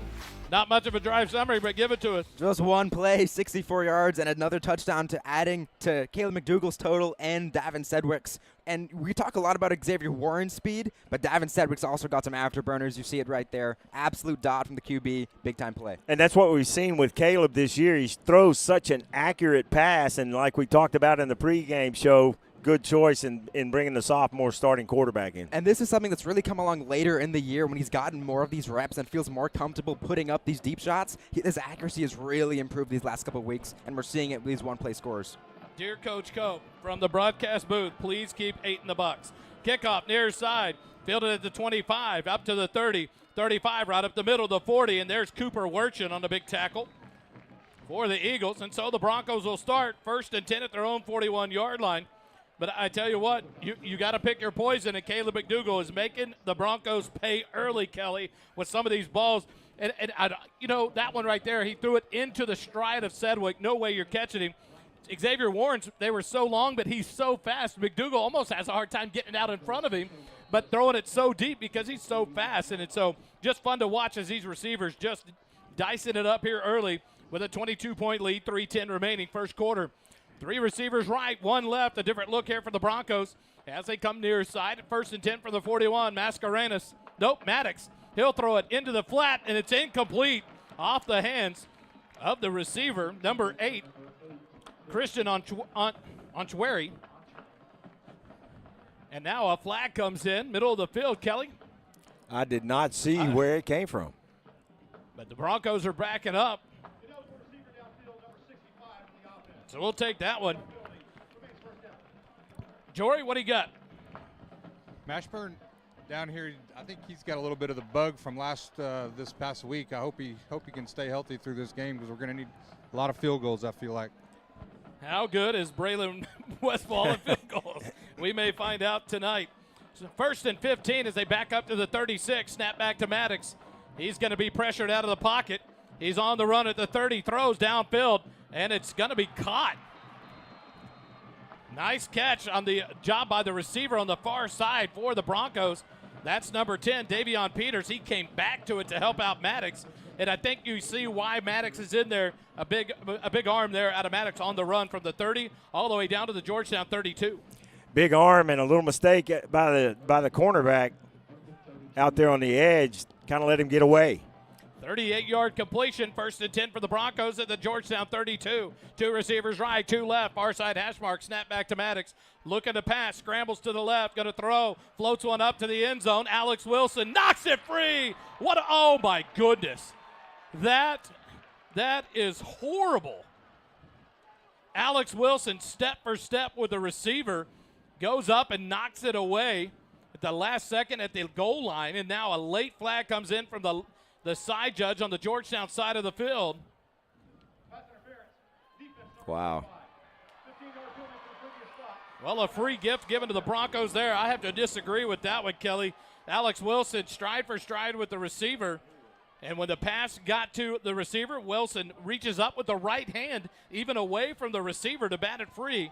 But a late flag comes from the near side judge here on the Georgetown side, all the way down the goal line. It's a big first down for the Broncos inside the red zone at the 16, making the 17-yard line. I don't know if there was a pull on the jersey or something that we couldn't see from here, but it looked like a really good defensive play. Oh, no. 1st and 10 for the Broncos from the 17 of Georgetown. Far side hash mark, snap back, pass out in the left flat. It's incomplete. And that was Eli Mascarenas back in at quarterback. And that pass errant away from Onchweri. So the incompletion brings up 2nd and 10. And here comes back Maddox. And so back and forth the quarterback shuffle goes for the Broncos. Wasn't expecting that, really. And, the only name I've heard back there is the one that started the ball game. But this switch is for a reason, but I don't know what that reason is. The junior, Maverick Maddox, in the backfield. Looks to the sideline to get the play here on 2nd and 10 from the Georgetown 17. 3 receivers left, 1 right. Martin to the left of Maddox in the shotgun. Snap back to Maddox. He'll hand it off to Martin. Left side, he's hit at about the 15 and then driven back. Stacked up there. Is that Seth Warren on the tackle? Great play there by Seth Warren, and then he got some help from Cole Mitchell and Chance Kelly. The linebacker core doing a big stop there to bring up 3rd and 9 now for the Broncos. When those jerseys get tucked up like that, it's kind of hard. I thought it was Tennyson Dean that made the play. Jory, was it Tennyson Dean on the tackle? Yeah, Tennyson Dean made that tackle. And on that pass interference, I was sitting here with the ref, and he's like, yeah, he had his hand on his shoulder pads the whole time. Wow. So tell him to remember that the rest of the ball game. 2 receivers left, 2 right for the Broncos. Snap back, Maddox looking left the whole time. Now he's pressured. He's going to be tripped up. He's going to slide down, and it's short of the first down. Back at the 14-yard line, a gain of 2. And that looks like the Broncos are going to bring on the field goal team here, Kelly, to try to cut into this lead. They cannot come away from this with no points, and I think it's a wise choice here to try to kick the field goal. Their kicker has a good, strong leg, so 31-yard field goal shouldn't be much of an effort because he's got a big leg. So it'll be Tommy Stevens, the kicker, on to attempt the field goal. I believe it's Tommy Stevens or it's number 19. They've got 2 different kickers. This is going to be number 87, Tommy Stevens. The ball will be spotted at the 21. Snap is down. The kick is low, and it's no good. So the Broncos come away with no points as Stevens hits a low-line driver that never even got above the crossbar. And the Georgetown defense holds again, Kelly. It does, and they did their job that time. And Lake Belton, man, they have just got to be feeling kind of sorry for themselves right now because they haven't really gotten anything going. They start really getting a good drive there, can't put it in the end zone, and they come away with no points. So Georgetown will take over 1st and 10 at their own 20-yard line. I think I just saw Coach Laux ask Coach Griffin, please take more than one play. Caleb McDougal in. He's got a receiver left, 2 receivers right. Walker in the backfield. Far side hash mark. Walker directly behind McDougal. Now Scherer goes in motion to the left end. Walker to the right of McDougal. Snap back. McDougal keeps it, throws, and it's overthrown. How about that backside flag there? Number 7 holding on to Davin Sedgwick the whole time. Xavier Wells. Exactly. Turn that around and get it called over here. So the incompletion brings up 2nd and 10.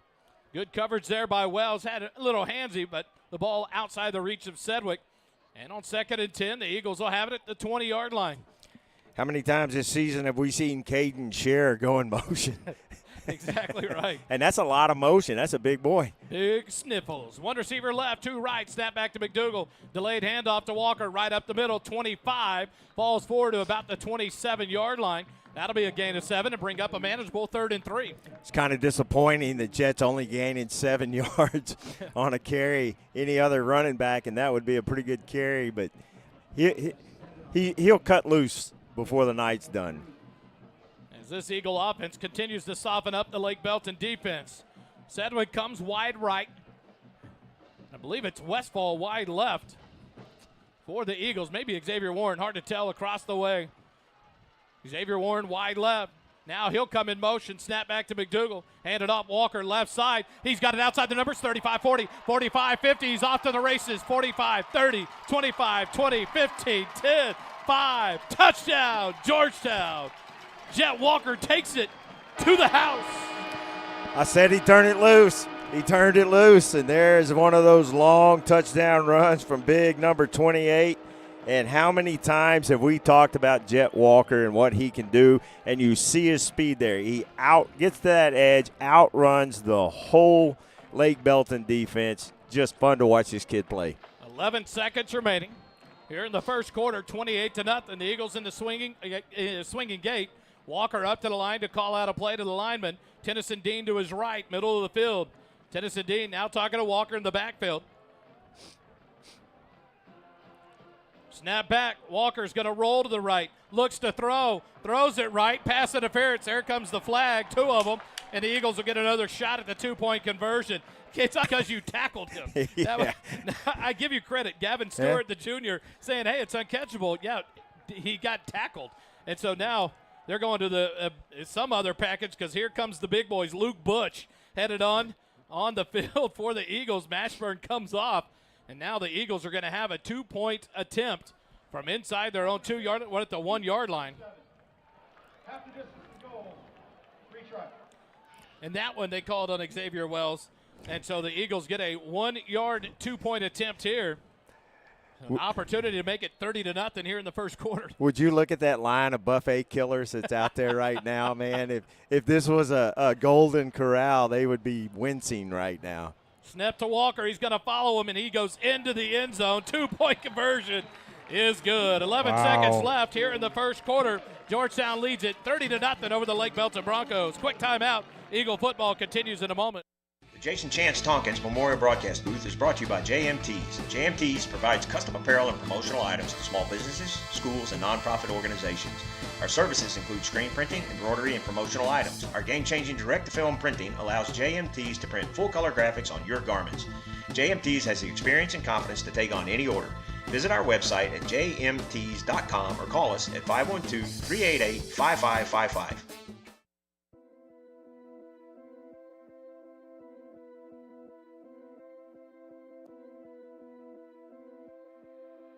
Yeah. I'm the big homie, for those of y'all that don't know me.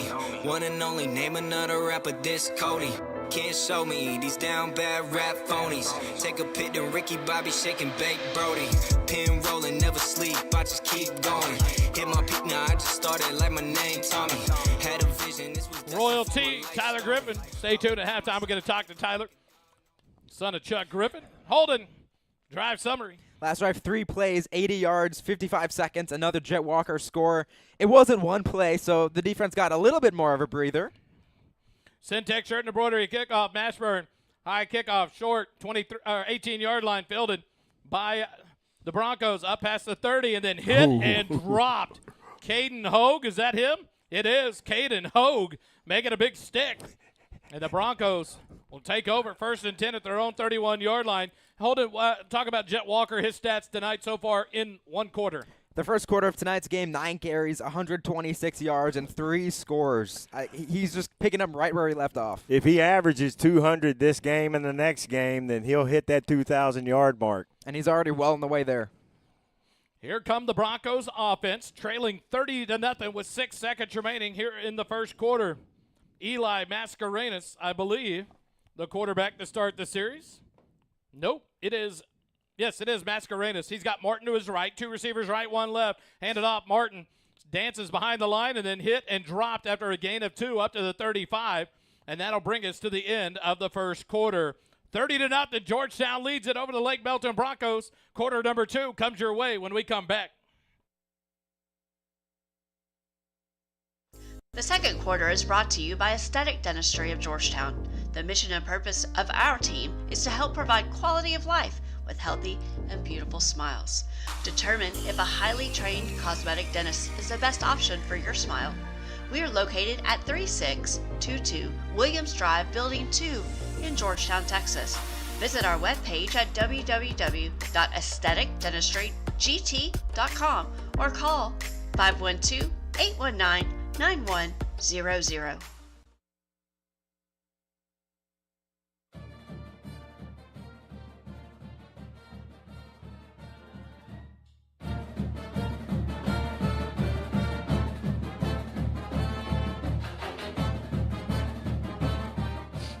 We go down to the sideline. Jory, what's it like down there? 30-0 at the end of the first quarter. Georgetown playing lights out on both sides of the ball. Lights out is exactly right. We got lots of the crowd. The stands are full. The noise is amazing down here. These guys are playing with lots of intensity. So you just can't stop these guys. This offense is just rolling. 2nd and 8. The Broncos have it from the 35. 3 receivers left, 1 right. Martin to the left of the quarterback, near side hash mark. Maddox bottled up, pressured, sacked! Dylan Turbeville beats his man around the near side and hits the blind side of Maddox. Good job by Maddox to hold on to it, Kelly, but a big loss on another sack by this Georgetown defense. And we go to a long 3rd down here with 11:40 left in the second quarter. I thought Dylan was going to knock that ball loose, and I have no idea how that quarterback hung on to it because he had no idea Turbeville was bearing down on him. Great sack, and this Eagle defense is not letting the quarterbacks get comfortable in that pocket. From the 28-yard line, they've got to get to the 43. Maddox back. He's looking left. Happy feet. Scrambles. Throws it out. Incomplete over the head of Martin. And it's going to bring up a long 4th down. And you got to expect the Broncos are going to have to punt from inside their own 30. Several games back, I talked with Coach Griffin about it. Even if you don't sack the quarterback, those hits start to take their toll, and he starts to get, like you called, the happy feet back there. Can't set his feet and make an accurate throw, and we just saw that was the direct result of that ball sailing high because he can't get his feet under him. So on 4th and just over 15 yards, the Broncos set to punt it away. The punter, Tommy Stevens, will take it from his own 15. Gets the punt away, a high, booming punt. Westfall fields it at the 29 on a fair catch, and Georgetown will take over with 11:09 remaining. Quick timeout. Eagle football continues in a moment. Kickoffs this season are sponsored by Syntex Shirt and Embroidery. At Syntex Shirt and Embroidery, we offer a variety of unique custom clothing and gifts, as well as personalized embroidery for gifts, schools, fundraisers, businesses, and more. Stop in today to browse what we have to offer and to ask about our custom apparel options. Whether you need 1 shirt or 100, there are no minimum order amounts on any custom pieces. Ask about our military discounts as well. Stop by our shop at 1911 North Austin Avenue, Suite 103, and check out our in-stock spirit apparel, or check out our website at www.syntexshirt.com. The official outfitter of your Georgetown Eagles broadcast team with First Responder Broadcasting. Complete to Warren over the middle, past the midfield stripe, all the way into Bronco territory. down past the 40-yard line to the 38, a beautiful pass. I thought he handed it off to Jet Walker. McDougal throws another ball on a rope to Xavier Warren, his 5th catch of the ball game. Holden, 5 catches. How many yards for Warren now? 5 catches and 153. Xavier Warren, the biggest weapon as a junior. Unbelievable night. You weren't the only one that thought Jet Walker got the handoff because most of the Lake Belton defense went with him. 2 receivers right, 2 left. McDougal turns, fakes the handoff, out in the flat, catch made, and dropped immediately. That was Max Muniz on the catch. The senior wide receiver up to about the 32-yard line. That'll bring up a 2nd and 4 for Georgetown's offense. Wally, so far, a little bit of a surprise elsewhere in the district. The Cedar Park Timberwolves are trailing the Leander Lions 14-7 in the second quarter. Coach Cope and the Lake Belton Broncos take their first time out of the half. We'll take it with them. 30-0. Georgetown leads at 10:16 remaining in the first half. Eagle football continues. Hey, Georgetown, there's a new place to eat breakfast, lunch, or dinner, and it's on the beautiful square in downtown. It's Goldberger Diner. When you walk into this 50s-style diner, you're greeted with a smile, greeted like your family. Sit at the counter, a table, or a booth and get ready for an old-fashioned dining experience like no other in Georgetown. Enjoy tasty breakfast or come later for a burger, chicken fried steak, or even the Southern classic liver and onions. There's so much to choose from. Goldberger Diner is located at 109 West 7th Street in downtown.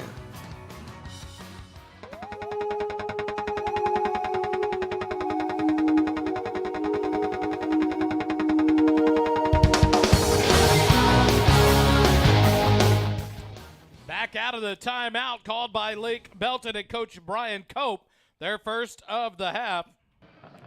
10:16 remaining here in the first half. Georgetown has it. 2nd and 4 for the 32 of Belton. 30-0 lead. 2 receivers right, 2 left. Walker to the left of McDougal. Far side hash mark. Snap back to Caleb. Drops back, looks wrong. He's got a wheel route, but he's being pressured, and he's going to have to throw it out of bounds, as he was driven to the ground there by number 60 again, Jeremiah Buttrell. But Max Muniz on a wheel route, Kelly, opened up, but just no time for McDougal there, and it'll bring up 3rd and 4. Jet went back to Caleb and said, I'm sorry. He completely whiffed on that blitz, missed his blocker in there, and he went and acknowledged that to Caleb back there. Jet Walker made a mistake. Unheard of. We're going to take a timeout to recoup now. 2 receivers right, 1 left. Snap back. There's a false start. The offense jumps on it. The motion by the defense. They drew them. Let's see if they call it offense or defense here. Not sure if they crossed into the no-no zone as the line of scrimmage there, Kelly, but 2 or 3 defensemen jumped the line, but they may call it here on Georgetown. Looks that way. So they are going to call a false start on Georgetown on number 70. Or 78, they called it on Sam Lopez. And that's such a gray area. If I was the offensive coordinator, I would always tell the center, if they move, just snap it. Don't try to get the offsides because you don't want to play the game where the referee could try to make a 50-50 call. Snap it, try to get a free play, and then take a shot down the field. 3rd and 9 now after the penalty for Georgetown. 2 receivers left, 1 right. Walker to the left of McDougal. Far side hash mark with 10-11 left here in the first half. A clap of the hands by McDougal. Snap back. Handed off. Walker right side. 35-30. He breaks free. 25-20. 15-10-5. Touchdown, Georgetown. Jet Walker to the house. He's got the flight plan. The tank is fuel. The runway is clear to the end zone for the Jet. Tell you what a night for Jet Walker again here tonight in the first half. But you got to give credit where it's due, though, Kelly. One, the offensive line. They're doing a great job of creating those holes, but Jet finds them. He waits. He's a patient runner. But more importantly, this passing game opens up that defense, and then Jet Walker takes over from there. G-Town Lumber and Supply extra point is up, and it is good. Christopher Mashburn knocks it through. The Eagles lead it 37-0 with 10:04 remaining first half. Quick timeout. Georgetown football continues in a moment. The second quarter is brought to you by Aesthetic Dentistry of Georgetown. The mission and purpose of our team is to help provide quality of life with healthy and beautiful smiles. Determine if a highly trained cosmetic dentist is the best option for your smile. We are located at 3622 Williams Drive, Building 2 in Georgetown, Texas. Visit our webpage at www.aestheticdentistrygt.com or call 512-819-9100.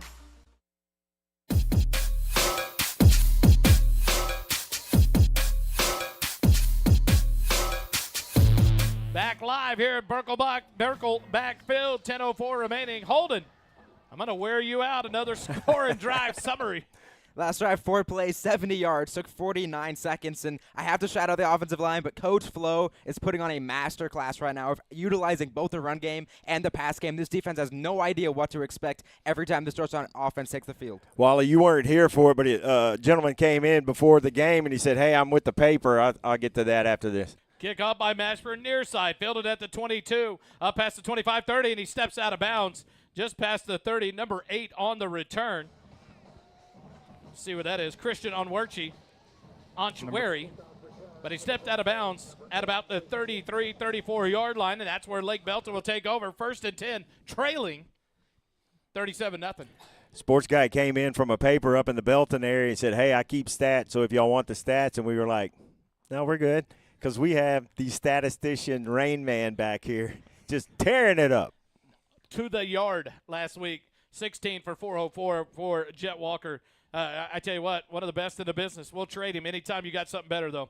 Let us know. Sorry, Holden, I didn't mean that. We will not trade him. I'm sorry. We will not trade Holden to Pack of Coke Zeros and some bubble gum. Snap back, fake the handoff, quick pass out in the flat to number 10, Davion Peters, and he'll step out of bounds at the 40-yard line. A gain of 6, brings up 2nd and 4 for the Broncos. Really good play-action fake there. I had thought he had handed that off, and I was waiting for the exchange to continue, and it didn't. He pulled it out last second, got a good gain on 1st down. Eli Mascarenas, the quarterback, to start this series for the Broncos.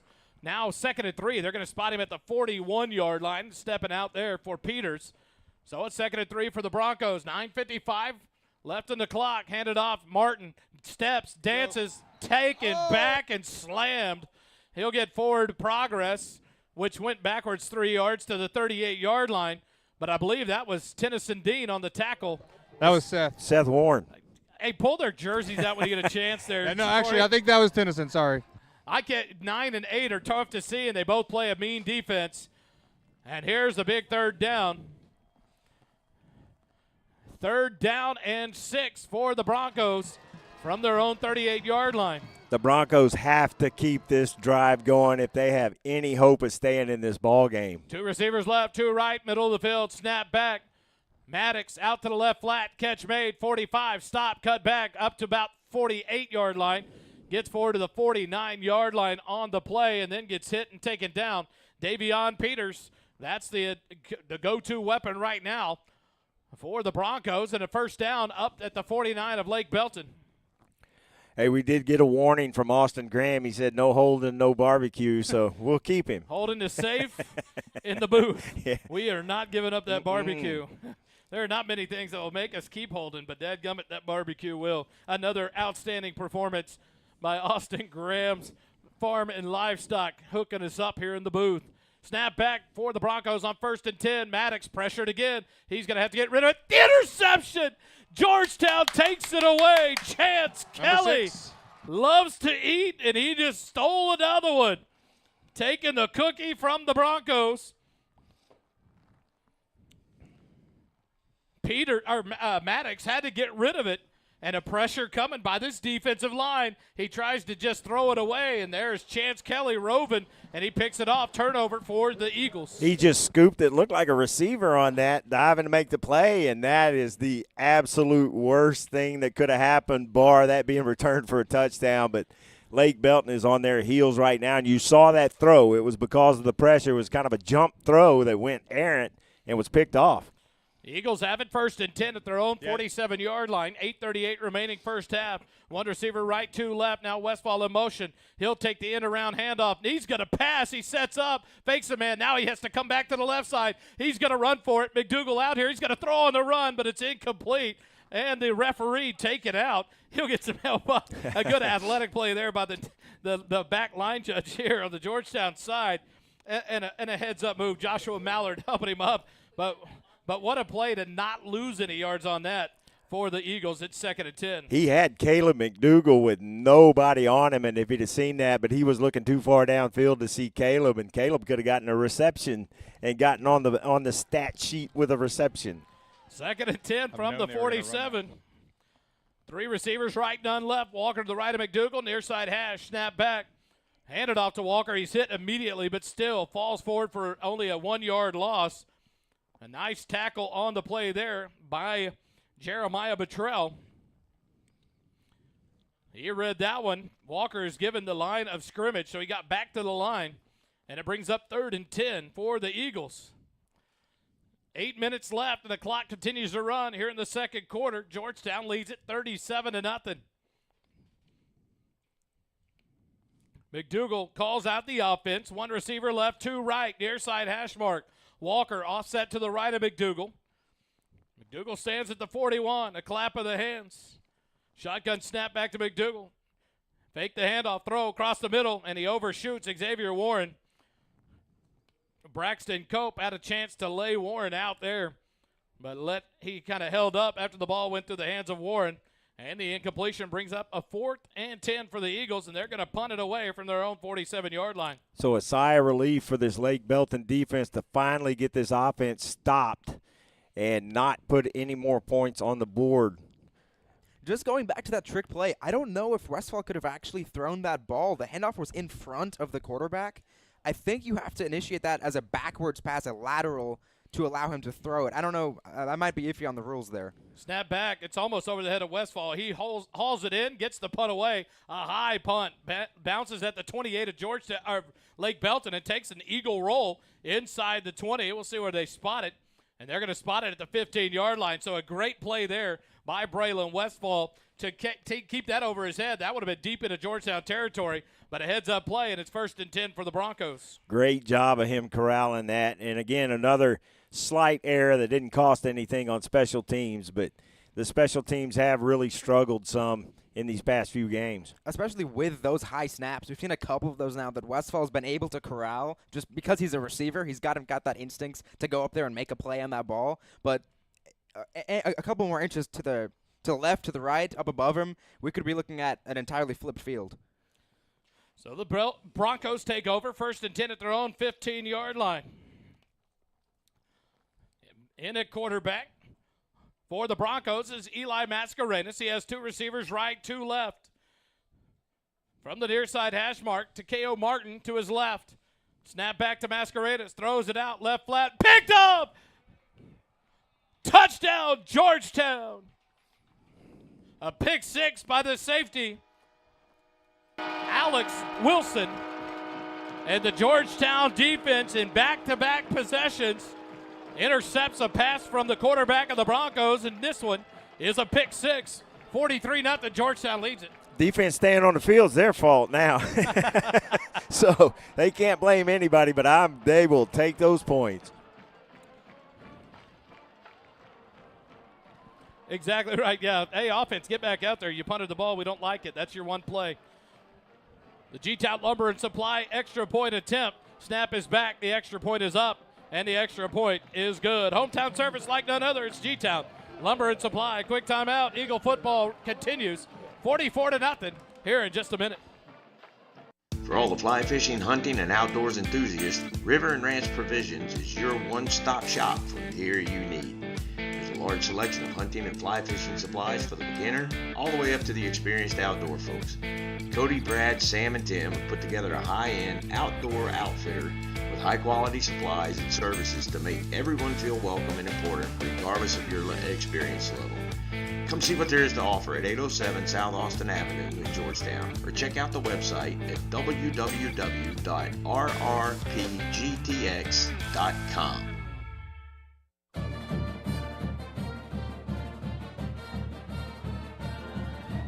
Back here inside the JCT Memorial Broadcast booth, brought to you by JMTs. They provide customized apparel and promotional items to small business, schools, and nonprofits.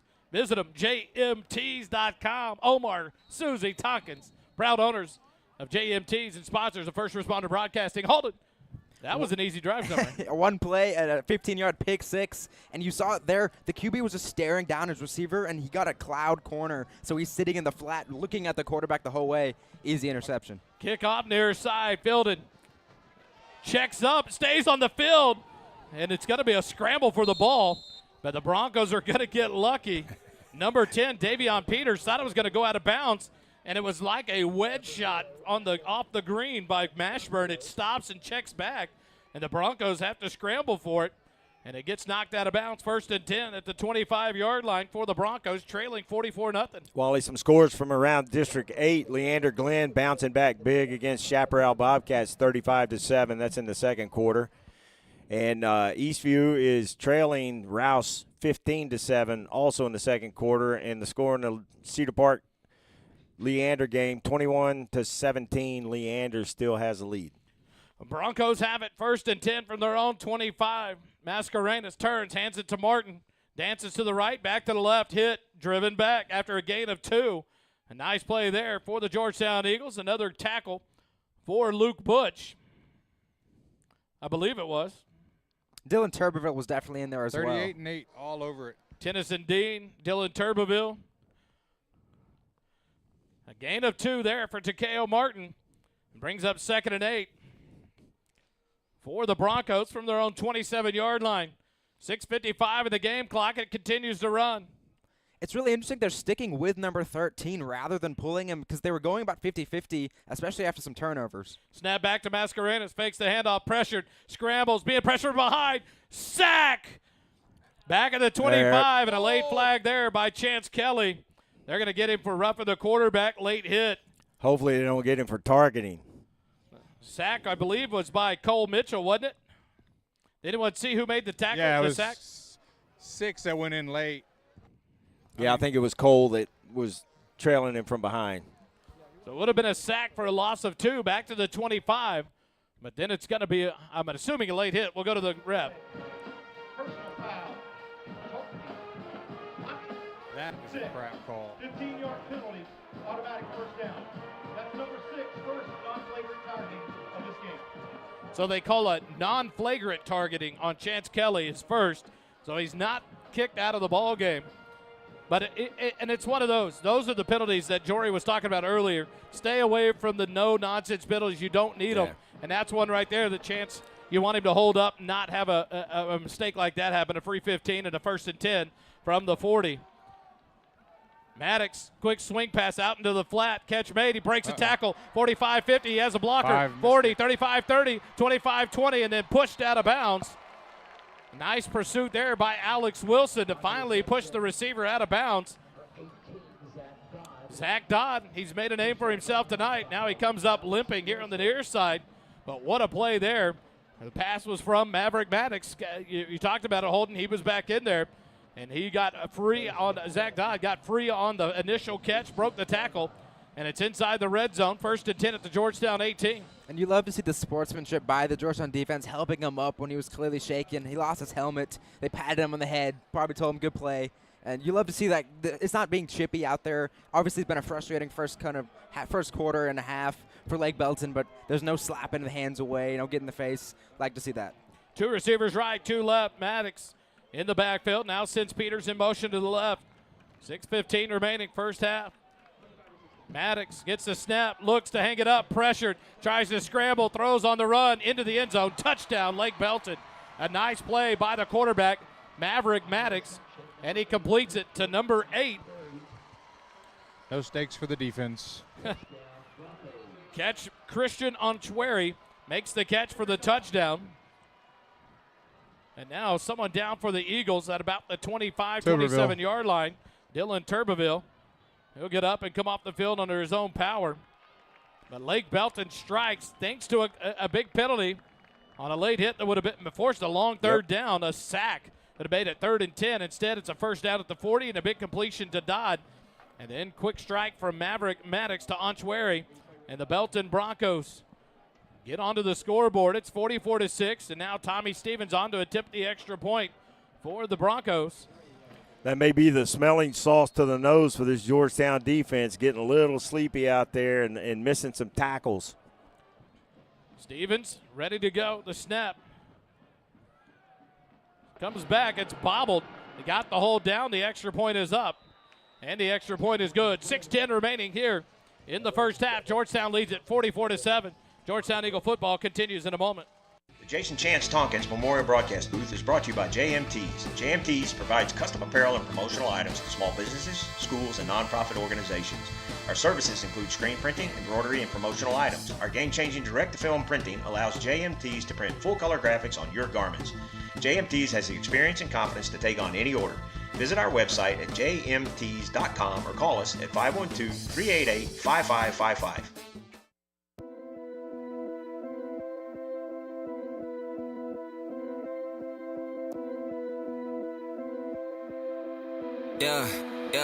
Yeah. I'm the big homie. For those of y'all that don't know me, one and only, name another rapper this Cody. Can't show me these down bad rap phonies. Take a pic to Ricky Bobby shaking Bake Brody. Pin rolling, never sleep, I just keep going.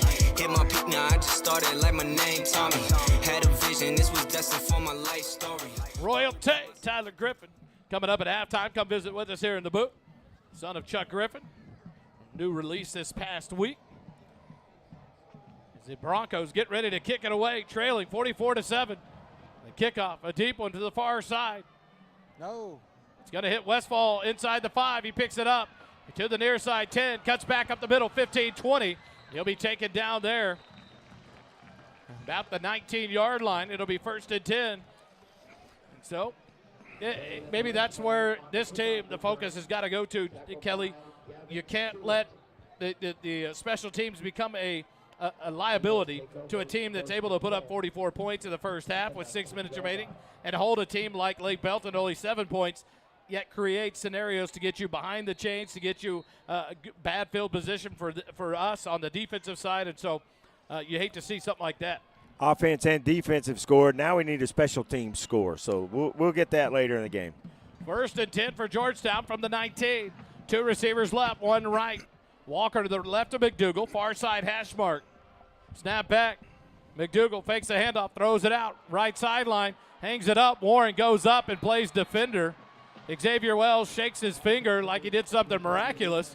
But you're down by 44-7 score in the first half.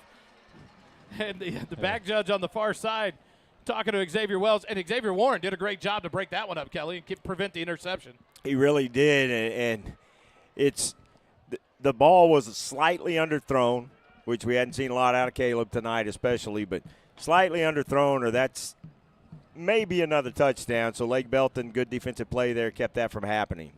2nd and 10 from the 19. Walker offset to the left of McDougal. Far side hash mark, 2 receivers left, 1 right. Snap back, handed off Walker left side. And he's taken down right about the line of scrimmage, so give him forward to the 20. And a good tackle there by number 52 for the Broncos. Zion Williams, the senior.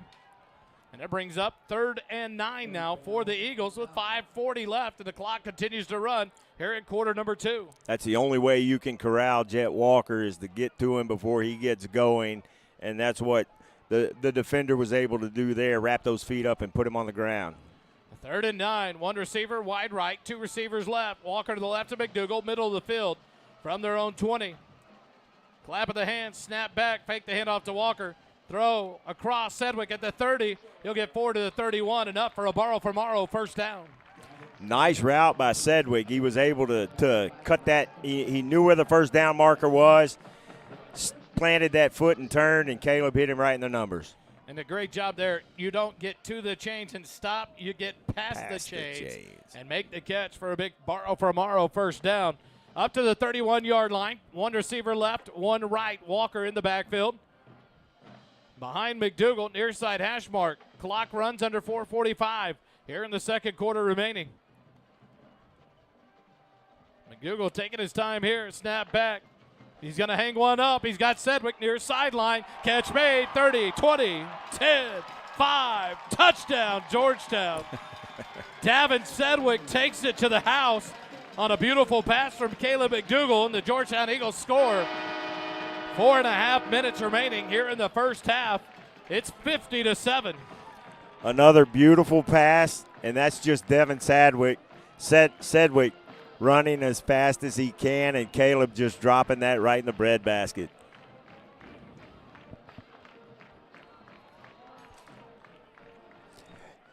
So on for the extra point attempt. Georgetown currently leading 50-7. Snap is back, kick is up, and it is good. That brings our score to 51-7 with 4 minutes, 30 seconds left here in the first half. Quick timeout. Georgetown football continues in a moment. The second quarter is brought to you by Aesthetic Dentistry of Georgetown. The mission and purpose of our team is to help provide quality of life with healthy and beautiful smiles. Determine if a highly trained cosmetic dentist is the best option for your smile. We are located at 3622 Williams Drive, Building 2 in Georgetown, Texas. Visit our webpage at www.aestheticdentistrygt.com or call 512-819-9100.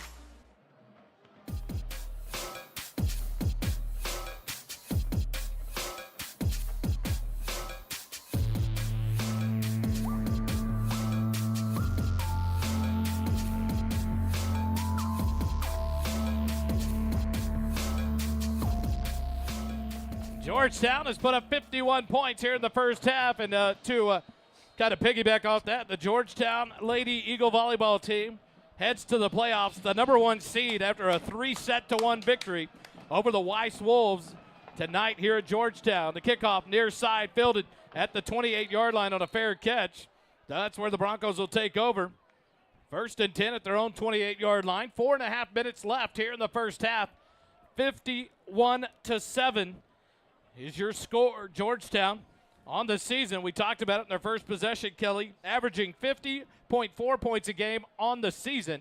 In district, averaging 53.2. So they're kind of subpar for district play right now. Only have 51 points on the night. Need about 2.2 points remaining in the ball game to beat their average. But this defense holding a Belton offense that averages 29.2 points a game to 7 so far here in the first half. Broncos have it. 3 receivers left, 1 right, near side hash mark, snap back. Maddox hands it off to Martin. Dance step to the left, outside, tries to get outside the numbers at the 30, cuts back 35, all the way past the 38-yard line, and up for a Lake Belton first down on a nice run there by Takeo Martin. He gets up after his helmet knocked off and throws the ball to the middle of the field. Overshoots the official. Which keeps the clock running, and we're fine with that. And I'm guessing the Georgetown defense will be just fine with them continuing to hand the ball off with a 40. You got however it. much. You got it. Math's hard. Math is hard. 44-point lead. First and 10. First and 10 from the 39. Snap back to Maddox. Quick pass, left flat, catch made. 45 up past midfield and then hit and dropped into Georgetown territory. Enough for another Lake Belton first down. Lake Belton gets the ball back, so you know they want to go down, put some points on the board. I know that goes without saying, but if they can go down, take some time off this clock, score, they get the ball coming back, try to close this up a little bit, but this is probably pretty close to insurmountable before halftime. And these linebackers are really keying the quarterback. You saw there Seth Warren reading the eyes again, almost made a play. If that pass was a little bit more to the inside, he would have had a 3rd interception on the night. Snap back to Maddox, pump fake. He's going to make a double move, hangs it up. Luke Hawley on the coverage, but it's about 6 yards.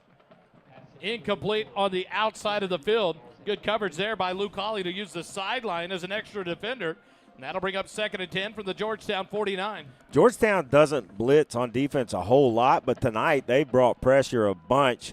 And I know it's to keep these quarterbacks from being able to set their feet. They've got to disrupt the game plan for the Broncos, and they've been successful to this point in the game. 3 receivers right, 1 left. Man in motion now, 2 running backs in the backfield. Fake the handoff, gun to pass it. Now Maddox going to tuck it and run, has a blocker, and then he'll slide down gracefully about the 43-yard line. That'll be a gain of 7, make it 6, bring up 3rd and 4 now for the Broncos. 3 minutes remaining here in the quarter, and the clock continues to run.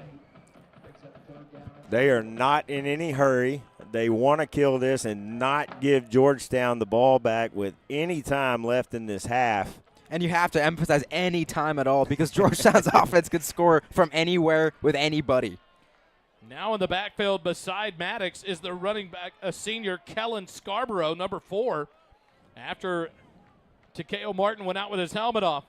Handed off. Scarborough right up the middle. He breaks the tackle up past the 35. Hard running there by the senior Scarborough down to the 33-yard line. That'll be enough for a Lake Belton first down. 2.5 minutes remaining here in the first half. And you see the defense, there's some new players in there, a couple of them here and there, but on that run, again, some missed tackles by the Eagles, but some good strong running by Lake Belton there. Kellen Scarborough is actually listed as a backup wide receiver behind Christian Onchwary, but now in the backfield as a running back behind Takeo Martin beside Maddox. Maddox gets the snap, looks, he's going to hang one up towards the end zone, and he overshoots the receiver by about 5 yards. It's incomplete. The receiver upset as he punches the padding of the goalpost. Oh, he had him. He ran a great route on Cooper Warchin, a little break to the corner and break it inside, and Cooper Warchin couldn't flip his hips in time, could not keep in stride. If there's the receiver and DB are ever even, the receiver is leaving, but just overthrew it. Davion Peters unable to make the catch. It's 2nd and 10 now for the Broncos. As Maverick Maddox, the quarterback for the Broncos. 3 receivers, right, 1 left. Scarborough offset to his right near on the far side hash mark. 2:02 remaining in the first half. Snap back to Maddox. Bouncing around, pressured. There's a hold, no call, and he's going to dump it out. Incomplete. Overshoots his receiver, Onchwary, being covered by Cole Mitchell. But pressure there didn't allow Maddox to set his feet, and it'll bring up 3rd and 10 now for the Broncos. On the incompletion, you don't mind the mercy no call there, but there was definitely a hold. But the frustrating thing for you got to think for these players is if he doesn't get held there, he has a sack. And they love those stats. They love the sacks to put the pressure on, lay the big hit. But a big 3rd down here for the Georgetown defense. 1:56 remaining in the first half. A 51-7 lead for your Eagles. Maddox, 2 receivers right, 2 left. Scarborough to his right, far side hash mark. Snap back to Maddox. Drops back, pressured immediately, scrambles to the left, hang one up in the end zone, and it's going to be a jump ball and a catch made for the Broncos. So number 7 was the cornerback earlier. Xavier Wells. And he's talking to our crowd. Xavier Wells has been a talker all night. Took his helmet off on the field. But he makes the catch on the offensive side of the ball for the Broncos for the touchdown. 2 defensive backs back there. It looks like Alex Wilson lost track of the ball. And Xavier Wells makes the touchdown catch for the Broncos. Tommy Stevens on to attempt the extra point. 1:48 remaining in the half. Snap is back. The extra point attempt is up. And it is good. 51-14. Georgetown leads it over the Broncos. Quick timeout. Eagle football continues in a minute. Hey, Georgetown, there's a new place to eat breakfast, lunch, or dinner, and it's on the beautiful square in downtown. It's Goldberger Diner. When you walk into this 50s style diner, you're greeted with a smile, greeted like your family. Sit at the counter, a table, or a booth and get ready for an old-fashioned dining experience like no other in Georgetown. Enjoy tasty breakfast or come later for a burger, chicken fried steak, or even the Southern classic liver and onions. There's so much to choose from. Goldberger Diner is located at 109 West 7th Street in downtown.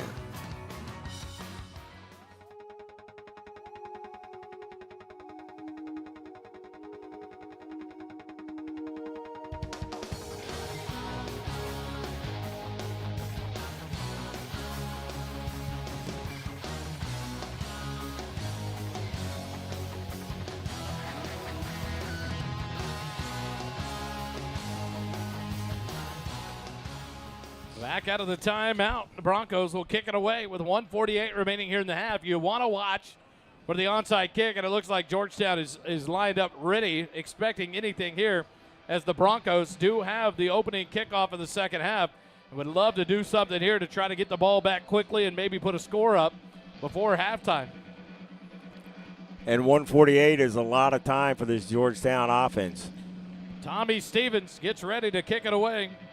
The senior kicker for the Lake Belton Broncos. In the stadium, there we go. They turned the music down now. The kickoff by Stevens, a high one, fielded by Westfall at the 7-yard line. following the blockers up past the 15 and hit and dropped at the 18-yard line. 1st and 10, Georgetown takes over with 1:44 remaining here in the first half, leading it 51-14. It'll be 1st and 10 at their own 19-yard line is where they're going to spot it down.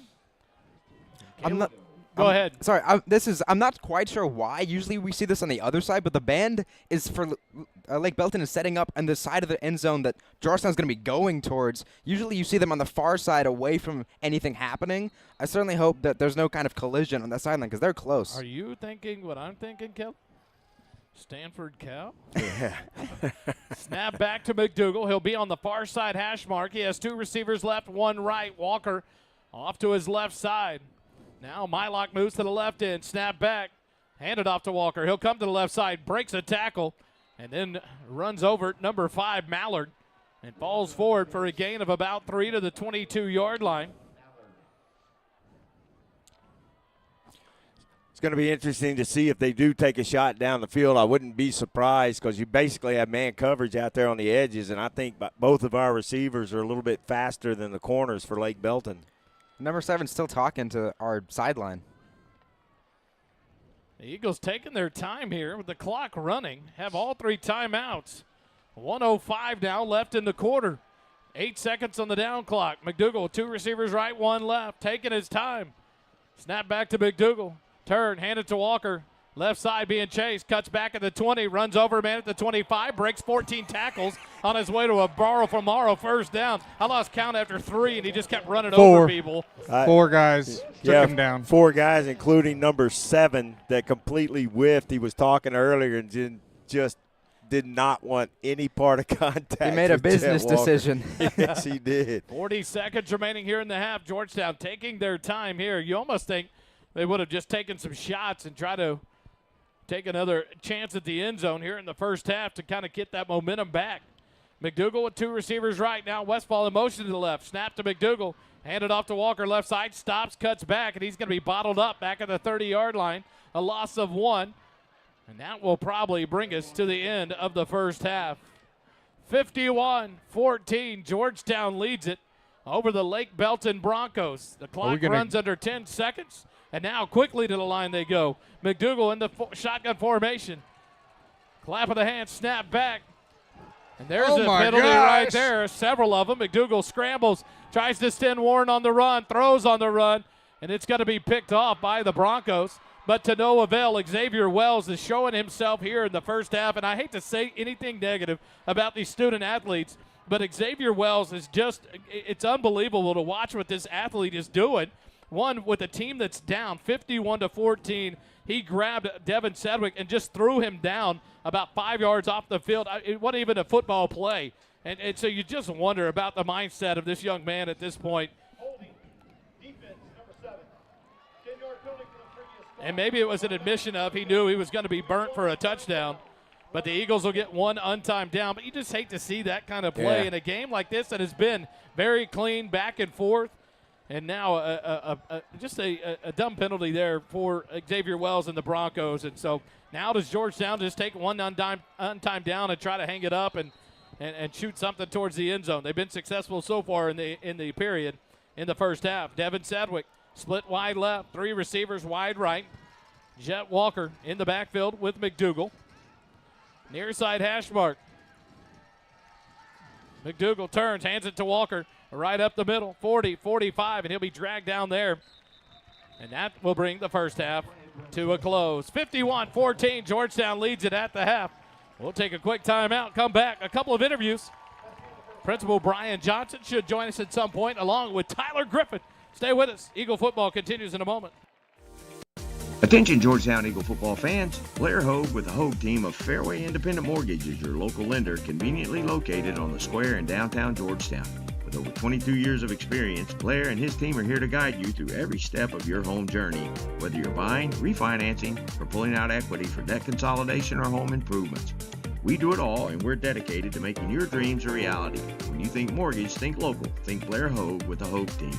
Visit us today or call 512-717-9912 and let's get started on your path to home ownership.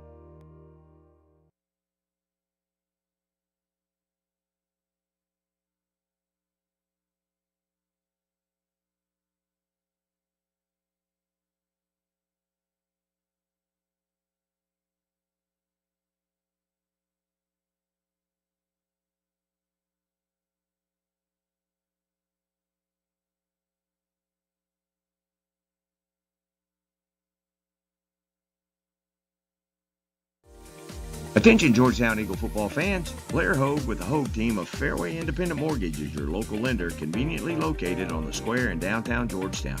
With over 22 years of experience, Blair and his team are here to guide you through every step of your home journey, whether you're buying, refinancing, or pulling out equity for debt consolidation or home improvements. We do it all, and we're dedicated to making your dreams a reality. When you think mortgage, think local. Think Blair Hogue with the Hogue team. Visit us today or call 512-717-9912 and let's get started on your path to home ownership. Georgetown, there's a new dining and entertainment spot in town, Camp Brightside. Come and enjoy unbelievable food and drink menu in our rustic dining room or on the huge covered patio. Camp Brightside is not just great food and drink, but unmatched atmosphere that includes outdoor games, a wiffle ball field, and outdoor stage. Camp Brightside is located at 8701 Rural Route 2338, also known as Williams Drive, near Ronald Reagan Boulevard. Camp Brightside is the site of the Eagle Nation Coaches Show every Wednesday at 6 p.m. For food, fun like none other in Georgetown, visit Camp Brightside and stay a while. Kickoffs this season are sponsored by Syntex Shirt and Embroidery. At Syntex Shirt and Embroidery.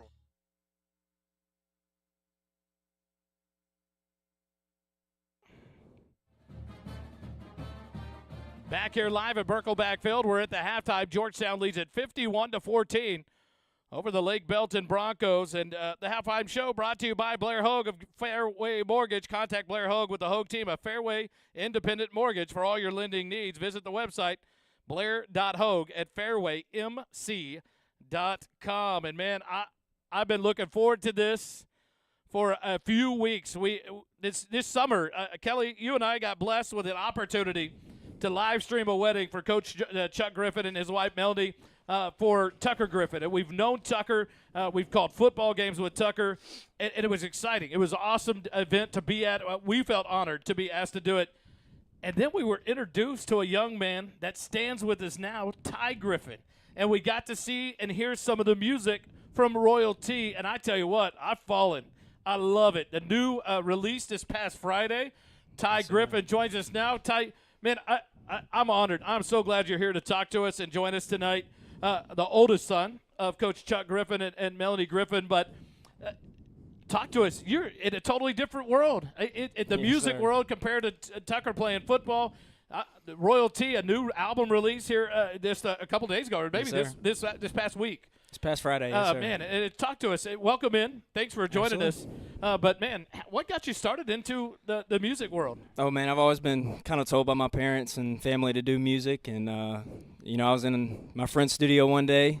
Shout out C-Dub and Colton and Nate. They kind of started this passion for me and thinking I can actually really do it. But I've always loved it. So grew up on hip-hop in the locker rooms with my dad playing it, so I've always enjoyed hip-hop and all kind of music, and I finally got the opportunity to go ahead and, start making it myself. The other night, I went and called the volleyball game at Pflugerville, and went on to Spotify, pulled down some music, and so instead of some of the regular songs we play, started playing some more of the Royalty, and man, just enjoying the opportunity. Once we met you this summer at Tucker's wedding, and just learning about your music and everything. How much fun do you have doing it? It seems like it's going well. I've enjoyed listening to it. Talk about kind of the path you're taking and what the future holds for you. What are you looking to do? Yeah, I would love to do music full time. Right now, I'm at school studying aquatic biology and looking to do some sort of land reclamation or maybe pond management. But I've always had a passion for music, and I'd love to, perform one day and start making some bigger music, put it out there and maybe get involved with the studio. But right now I'm just kind of doing my own thing and enjoying the process of making music. I've always enjoyed it, but, to be able to do it and put my own stuff out there is incredible. There was a Fields of Fate the other night out here on a Monday night, and you performed. Yes, it was funny we get to talk to all these players off and on during the week and seeing them around, and they'll come out to volleyball and activities, and they went out to support the band. And they talked about the other night, man, it was awesome. They got to hear your music, see you perform. What does that do to you, knowing the others now that they look up to you? You have a brother, of course, you and Tucker, both great young men that we've enjoyed getting to know. But what does that mean when you have other youth that get to hear your music and enjoy that and look up to what you're doing and able to do while still studying aquatic biology. That's impressive alone. Yeah, absolutely. That means the world. That's for Tucker. He always saw football players growing up, and that's kind of what he wanted to do. So that's what he, affiliated with and was able to respond to. And so to give other people music who also respond to music is amazing, and showing them, like, to be honest, it's not as hard as you have in your mind. It's difficult, but you can do it. Like it's you have the ability right at your fingertips to do it, especially today. So what's the process? You just dropped a new album. What's the process? How long does it take to be in the studio and record that album? What's that like? Yeah, a lot of the thoughts and songs you hear are written probably about a year or two, especially this one. I started it 2 years ago. So these are old thoughts, old ideas, and old music to me, but they're new for the listener. And so I like to go in the studio prepared. I like to go in there, you're paying for studio time, and it's expensive. So I like to go in there and have my P's and Q's down. And, sometimes there's a fumble in the studio where you forget your lyrics and you just got to come up with something, or, you want to change something in the studio. But I like to go in there prepared, and, the engineer that I work with a lot, Dutch, man, shout out him for all the work he did on my vocals in the project. I like to do it myself, but, man, when it comes to vocals, he helps me out a lot. Where did you record this album at? I recorded it mostly written and created the music myself just on my computer wherever I was, but recording the actual music with vocals was down at Spitshine Studios. They do a great job, and I've always enjoyed going there, and so my last two projects I've recorded all my vocals there. What kind of doors have opened up in the music side of things for you? Have you gotten to meet people that are movers and shakers in the music industry? What's that process been like? Absolutely. I think the biggest thing, especially this year, was the performances. Like all of my performances I've ever done with my own music has been this year, and it's been about 4 to 6 shows, and I had some people in San Marcos. Clint Followa helped me do some shows with him, and then also Pablo here, who does Cuts for Christ down on Williams Drive. Man, he's put on those shows. So I've had the ability to perform, especially now, but just being able to put out new music, especially now it's getting to a bigger audience with this project that I'm doing. And I really believed in that project. It was something that I was really confident in. I've been sitting it for a while, and I was really happy that I felt that way about it. So being able to reach a bigger audience and finally getting to perform and realizing that I like doing the performances as well. Was it ever a question of you were going to do secular music versus Christian music? How do you work through that process? Yeah, well, when I first started writing, before I was making music, it wasn't necessarily Christian focused. But as I grew, and I was like, man, if somebody's going to listen to this message, and especially what is true to myself, and so it became more about my faith the more I grew in my faith, especially with this project. This project is all about finding my identity in Christ and who He is in my life. And so, I put some work into it, but a lot of it, man, was just Spirit-led and letting God work in my life.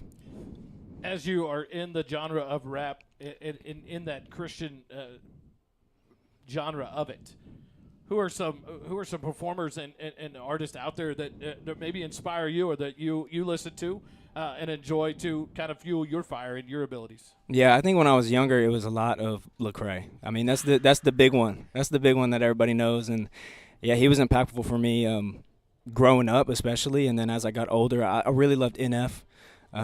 Still do.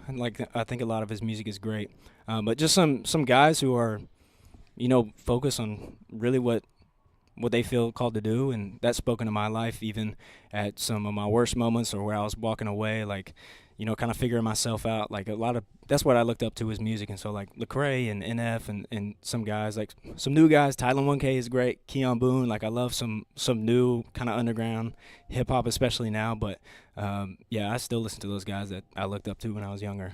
For those that don't know, where do they find you? Where do they go find Royalty and able to listen to you and learn more about your music? Yeah, in any streaming platform, it's going to be Royalty, all caps, a Royal space, letter T, and then in any social media or anything like that, it'll be all one word, Royalty, LLL. Ty Griffin. I tell you what, we've enjoyed it this year. It's funny, we'll come back from some commercials with the other music that we have. And it's like, all right, mics are out, let's go back. And then it's like, hey, this is Ty. let it play for a minute, 'cause it just Love grows it. on you, and that's the fun thing. My kids growing up, we found Lecrae and an influence for our kids to hear Christian music, but in a genre they wanted to Absolutely. feel and hear and to that they could connect to. And it's fun now. As our kids are now in their 20s, we'll go on a car ride, we'll go somewhere to dinner and hear Lecrae, and we're all together enjoying that music. And so it's awesome that you mentioned him, because that's a name I know even at my age in hearing that genre and the what he's done. Right. We've been to performances out of Coda when he was here back with Toby Mack. Big concert out there, and it was cool to see that, but see where he's true to himself and where he's come from and how his lyrics tie into that. And so awesome to finally get to meet you. We hear about you as we talk to your mom and dad through the years of broadcasting, but then getting to meet you at the wedding this summer and being blessed with you allowing us to use your music. Thank you so much. We've Absolutely. enjoyed it. It's now into my phone and my play music. I get to drive around in my car a lot at work, and you listen to what I want. And so I've really enjoyed listening to your music, and the new release has been fun to add in. Before I let you go, any shout-outs before I get you out of here? Man, just shout out to the Lord for helping me do this project, and shout out y'all for having me on, man. I really appreciate it. I've been a fan of every Friday since I've been watching since I got out of school. So, man, I appreciate y'all having me on. Well, as long as you're okay with it, the rest of the year as I go through, especially baseball, basketball season, Royalty's going to be with us. Absolutely. I'm going to use it Yes, sir. as long as you're cool with it to bring us back during breaks, timeouts, and just continue to highlight the music of Royalty.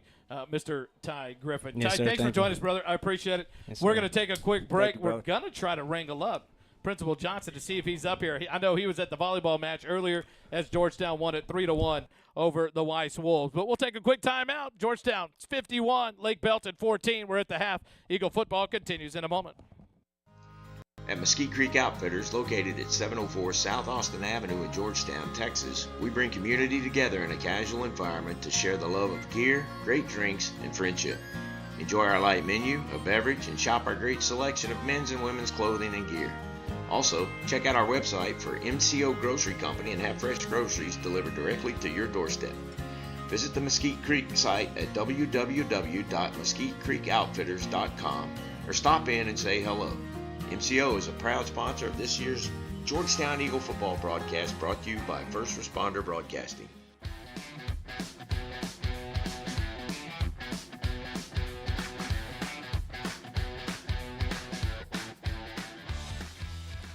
We welcome you back to the GISD Athletic Complex, Birkelbach Field, where Georgetown leads the Lake Belton Broncos 51-14.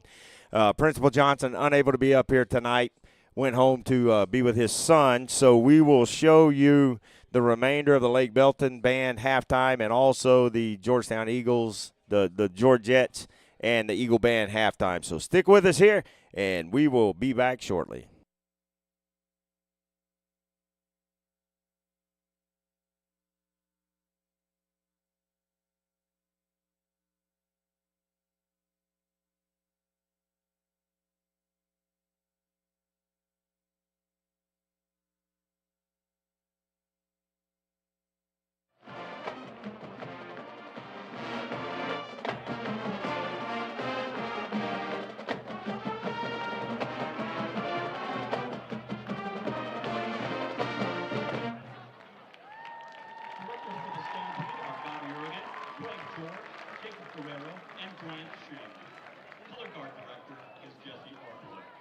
Thank you for your attention and have a great weekend.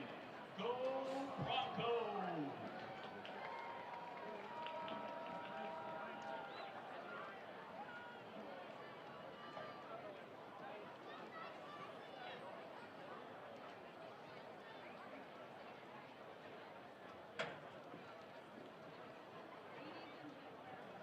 Holden's first half stats in the third quarter are brought to you by Graham & Sons Land and Cattle Company.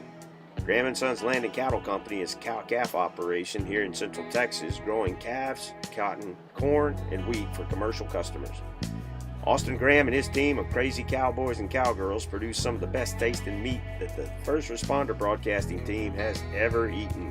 Thank you, Graham & Sons, for your support of our broadcast of Georgetown football. Eagle fight never dies.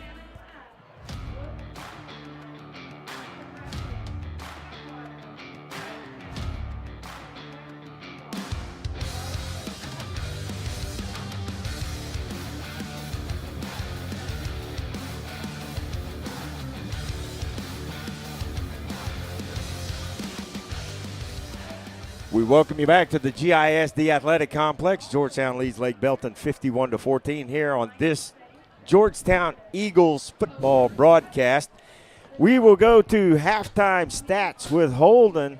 Holden, what do the stats look like here in the first half? I mean, they're obviously pretty lopsided, but we've got some continuity between this game and the weeks prior, especially when you look at the running yards that this Georgetown defense is allowing. Currently, 13 attempts for 31 yards for Lake Belton. That's 2.4 yards a carry, and that's what this defense has excelled at. They work in conjunction with the offense. The offense puts up so many points. It takes the running game out of the sails of the other team's offense, but also when they do run the ball, they're not effective. So it's turning all their offenses they're playing very one-dimensional, and it's letting the defense play the games that they want to play. They know they're going to have to pass. They're going to have to pass because they're down so much and because they can't run the ball even when they want to. But looking outside of that, passing-wise, 10 for 15, 303 yards for Caleb McDougal in that first half.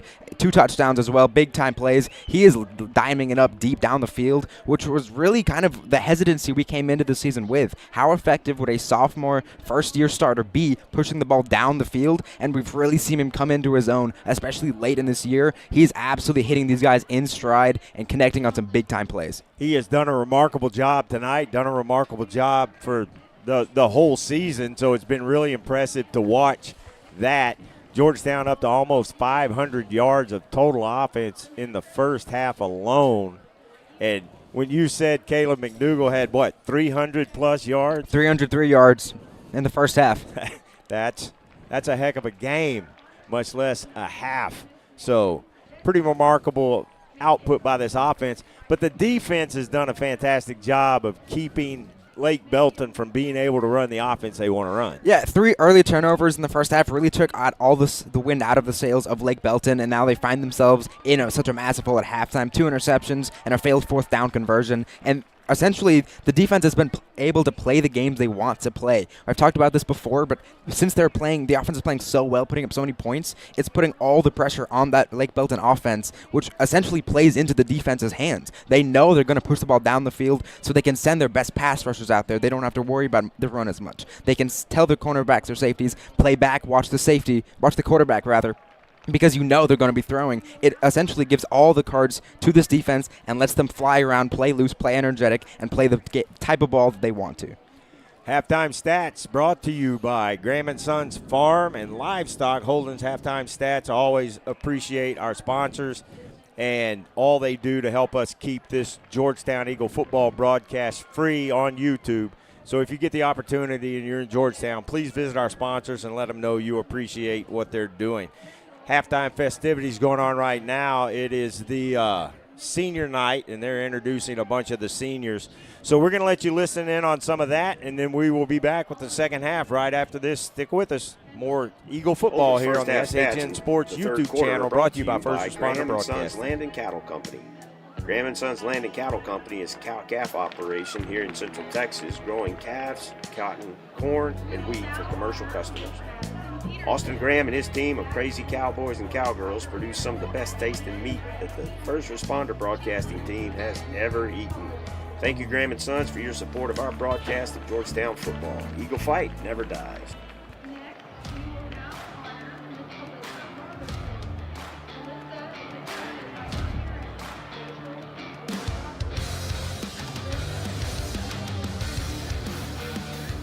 Jason Chance Tompkins Memorial Broadcast Booth is brought to you by JMTs. JMTs provides custom apparel and promotional items to small businesses, schools, and nonprofit organizations. Our services include screen printing, embroidery, and promotional items. Our game-changing direct-to-film printing allows JMTs to print full-color graphics on your garments. JMTs has the experience and confidence to take on any order. Visit our website at jmts.com or call us at 512-388-5555.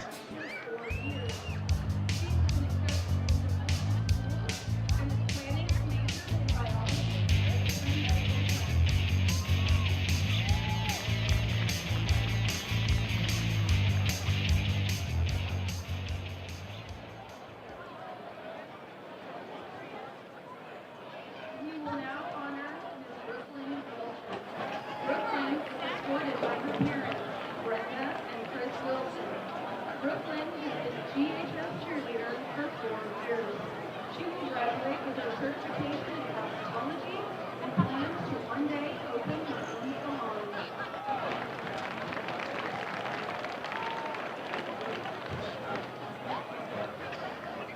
Please give a round of applause for our Eagle Cheer seniors.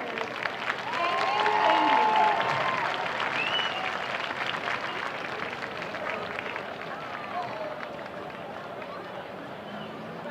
We will now honor the Georgetown High School Georgette seniors.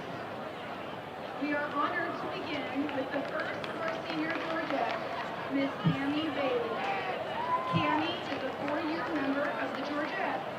She is escorted onto the field by her mom, Jessica Bailey, and her dad, Craig Bailey. Upon graduation, Tammy plans to attend the University of Texas at Arlington to major in psychology and minor in French.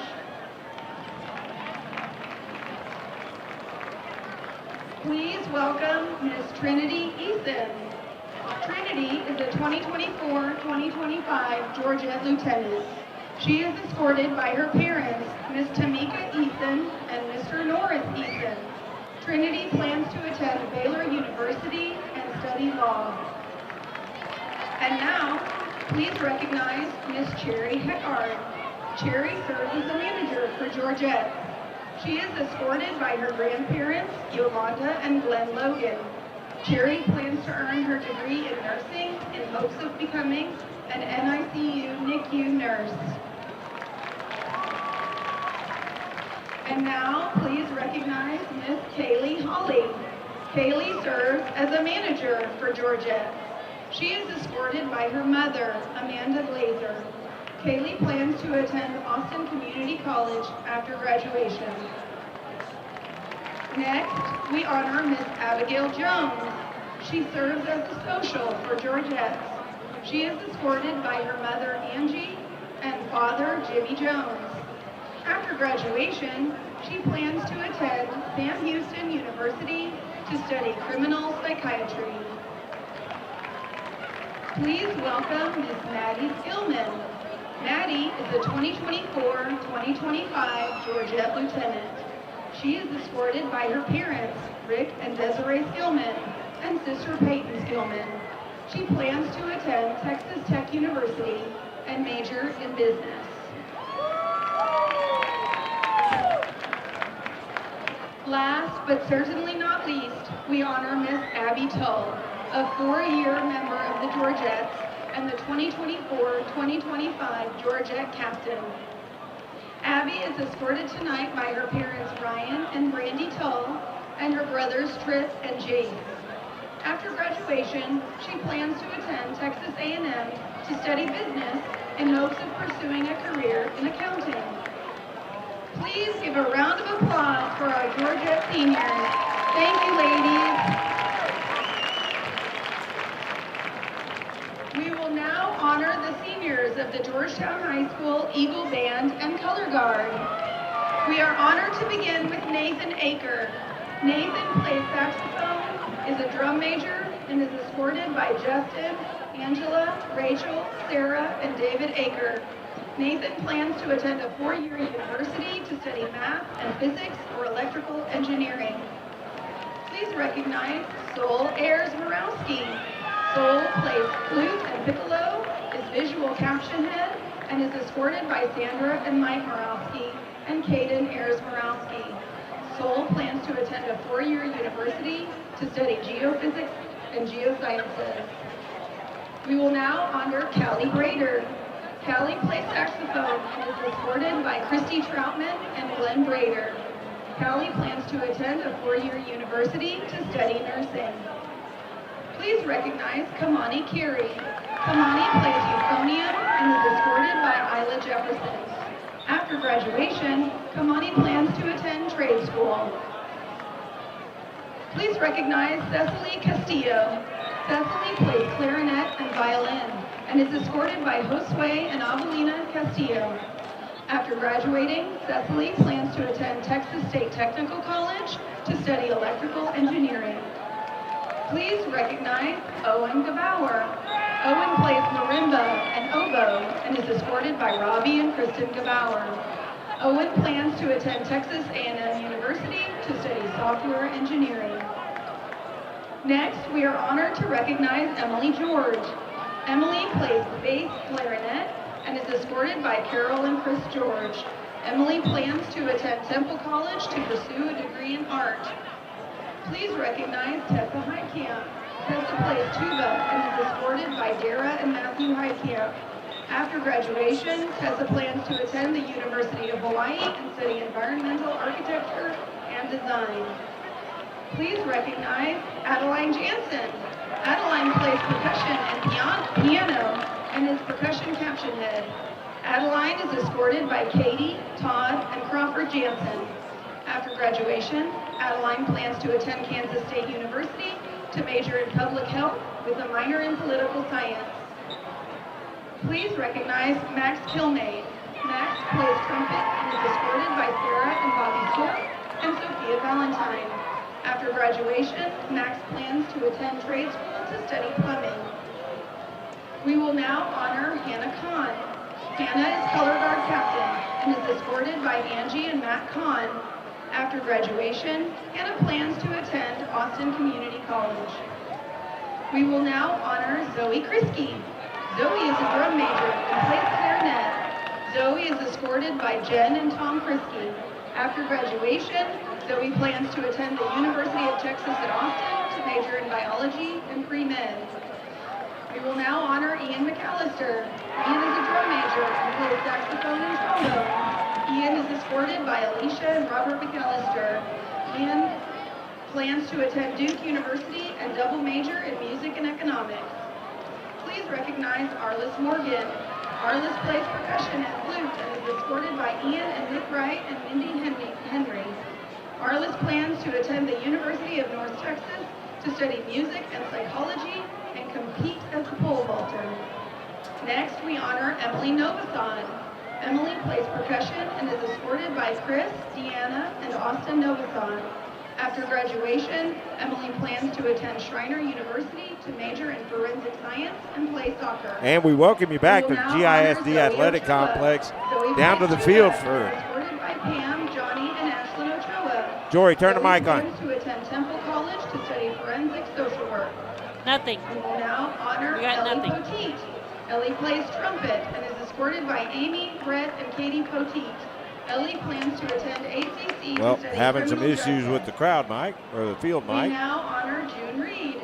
June plays flute, piccolo, and viola. Just June go away is from escorted by Jamie and Lori Cobb and Sean Reed. After graduation, June plans to attend the University of Well, Texas at Austin. I guess that was well. We're going to let the halftime festivities end here in just a couple of minutes. We'll be back with more Georgetown Eagle football. Escorted by Megan and Chris Farney and her brother Wade Farney. Caitlin plans to attend ACC to complete her prerequisites, later transferring to Texas State University to study nursing. Please honor Haley Rosas. Haley plays clarinet and is escorted by Barbara and Rocky Rosas. Haley plans to attend Texas A&M University to study public health and earn a degree in nursing. Please honor Lauren Rosas. Lauren plays clarinet and is escorted by Barbara and Rocky Rosas. Lauren plans to attend Texas A&M to study public health and earn a degree in nursing. Please honor Lily Rogers. Lily plays euphonium and is escorted by Amy Holmes and Anthony Rogers. Lily plans to attend the University of Oregon to study psychology, eventually earning her master's. We will now honor Morgan Sasser. Morgan plays clarinet and is escorted by Amanda and Paula Sasser and Alice Smart. After graduation, Morgan plans to earn her bartending license and attend the Jackson School of Geosciences at the University of Texas at Austin. We will now honor Julia Skinner. Julia plays flute and piccolo and is escorted by Stacy and Jason Pinkerton. After graduation, Julia plans to attend Texas State University to double major in psychology and performance and production. Please honor Abby Squires. Abby plays saxophone and is escorted by Christy, Paul, and Tanner Squires. Abby plans to attend a 4-year university to major in education. Next, we honor Elias Stevenson. Elias plays percussion and is escorted by Scott and Holly Stevenson. Elias plans to attend the University of Texas at Austin to study computer science. Please recognize Angel Valdez. Angel plays percussion and is escorted by Karen Lascano, Yesenia Valdez, and Gustavo Valdez. Please help us honor Izzy Vester. Izzy is a woodwind caption head and plays saxophone. Izzy is escorted by Amy and Mark Vester and Jen Patton. After graduation, Izzy plans to attend ACC to pursue a degree in dental hygiene. Now please help us honor August Villa Alpondo. August plays percussion and is escorted by Tony and Gabriela Villa Alpondo and Cece Cantu. After graduation, August plans to enter the workforce. Now please help us honor Shaylin Walsh. Shaylin is color guard lieutenant and is escorted by Sean and Nicole Walsh, Taylor Dietz, and Aaliyah Briscoe. After graduation, Shaylin plans to attend a 4-year university and become a criminal defense lawyer. Finally, we honor Kyler Williams. Kyler plays euphonium, tuba, and trombone, and is escorted by Corey Williams and Ashley Marshall. After graduation, Kyler plans to become a firefighter. Ladies and gentlemen, it is my pleasure to present to you the Cheer, Georgette, and Eagle Band seniors for the class of 2025. Attention Georgetown Eagle football fans, Blair Hogue with the Hogue team of Fairlawn Independent Mortgage and local lender conveniently located on the square in downtown Georgetown. With 22 years of experience, Blair and his team are here to guide you through every step of your home journey. Whether you're buying, refinancing, or pulling out equity for debt consolidation or home improvement, we do it all, and we're dedicated to making your dreams a reality. When you think mortgage, think local. Think Blair Hogue with the Hogue team. Visit us today or call 512-717-9912 and let's get started on your path to home ownership.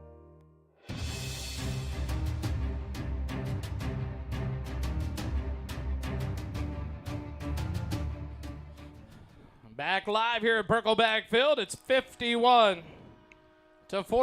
Georgetown leads it over the Lake Belton Broncos. And we come back for half number 2. Kelly, some score updates. So Leander Glenn is up 49-7 over the Chaparral Bobcats.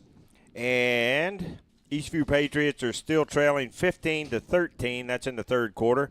Cedar Park is trailing 21-17 against Leander, also in the third quarter as well. So kind of some surprises going on right now. I tell you what, Georgetown can put themselves in the driver's seat with a win here and some help from Leander. And that would give the Timberwolves their second loss if Leander can hold on. Georgetown would be alone the top of the standings in District 8 with one game to play.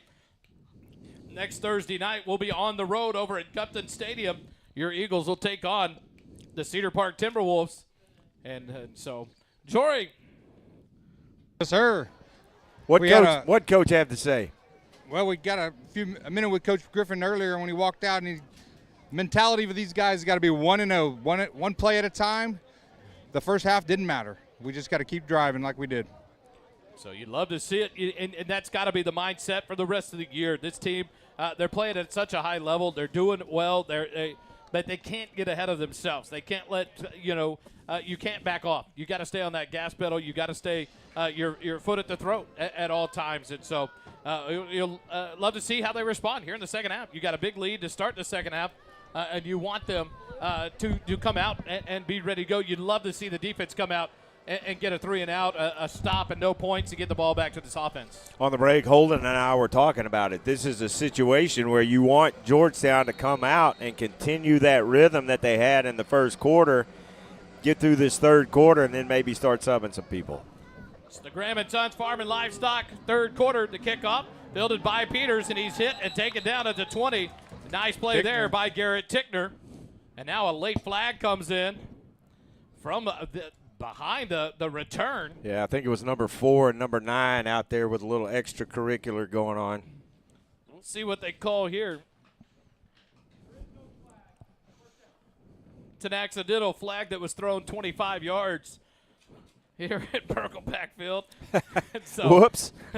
That slipped out of my pocket. So no penalty on the play. And then Belton will take over. 1st and 10 at their own 25 to start the second half. And we'll see who comes out at quarterback for the Broncos. It looks like it's going to be the backup listed on the 2 deep. He may be one of the regulars. They may pay 2 quarterback system on the 2 deep roster by Coach Cope. Maverick Maddox is listed as the backup. He starts the second half for the Broncos in the backfield. To K.O. Martin, offset to his right, snap back, hand it off to Martin. Nope, throw it out in the flat, catch made, up to the 30, stopped out of bounds by number 10, Davion Peters.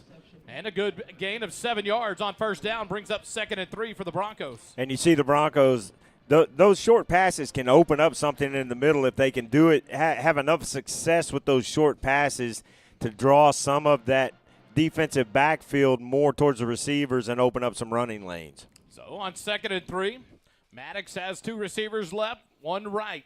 Tight end off the right end of the line. Martin to his left, near side hash mark. Now the tight end will move over to the left side of the line. Snap back to Maddox, handed off, left side. Martin hit from behind, falls forward to the 35, but it'll be enough for a 1st and 10 for the Broncos. Seth Warren on the tackle for Georgetown. And this is this first drive for Lake Belton here in the second half is where they have to just run their offense. Can't get it all back in one chunk, so they're going to have to be patient. Just continue to run their regular offense right now. 1st and 10 from the 35 for the Broncos. 11:30 left here in the third quarter. Maddox calls out the signals. 1 receiver right, 2 left, middle of the field. Martin offset to the right of Maddox. Shotgun snap back, handed to Maddox, or to Martin, right up the middle to about the 39 to the 40-yard line.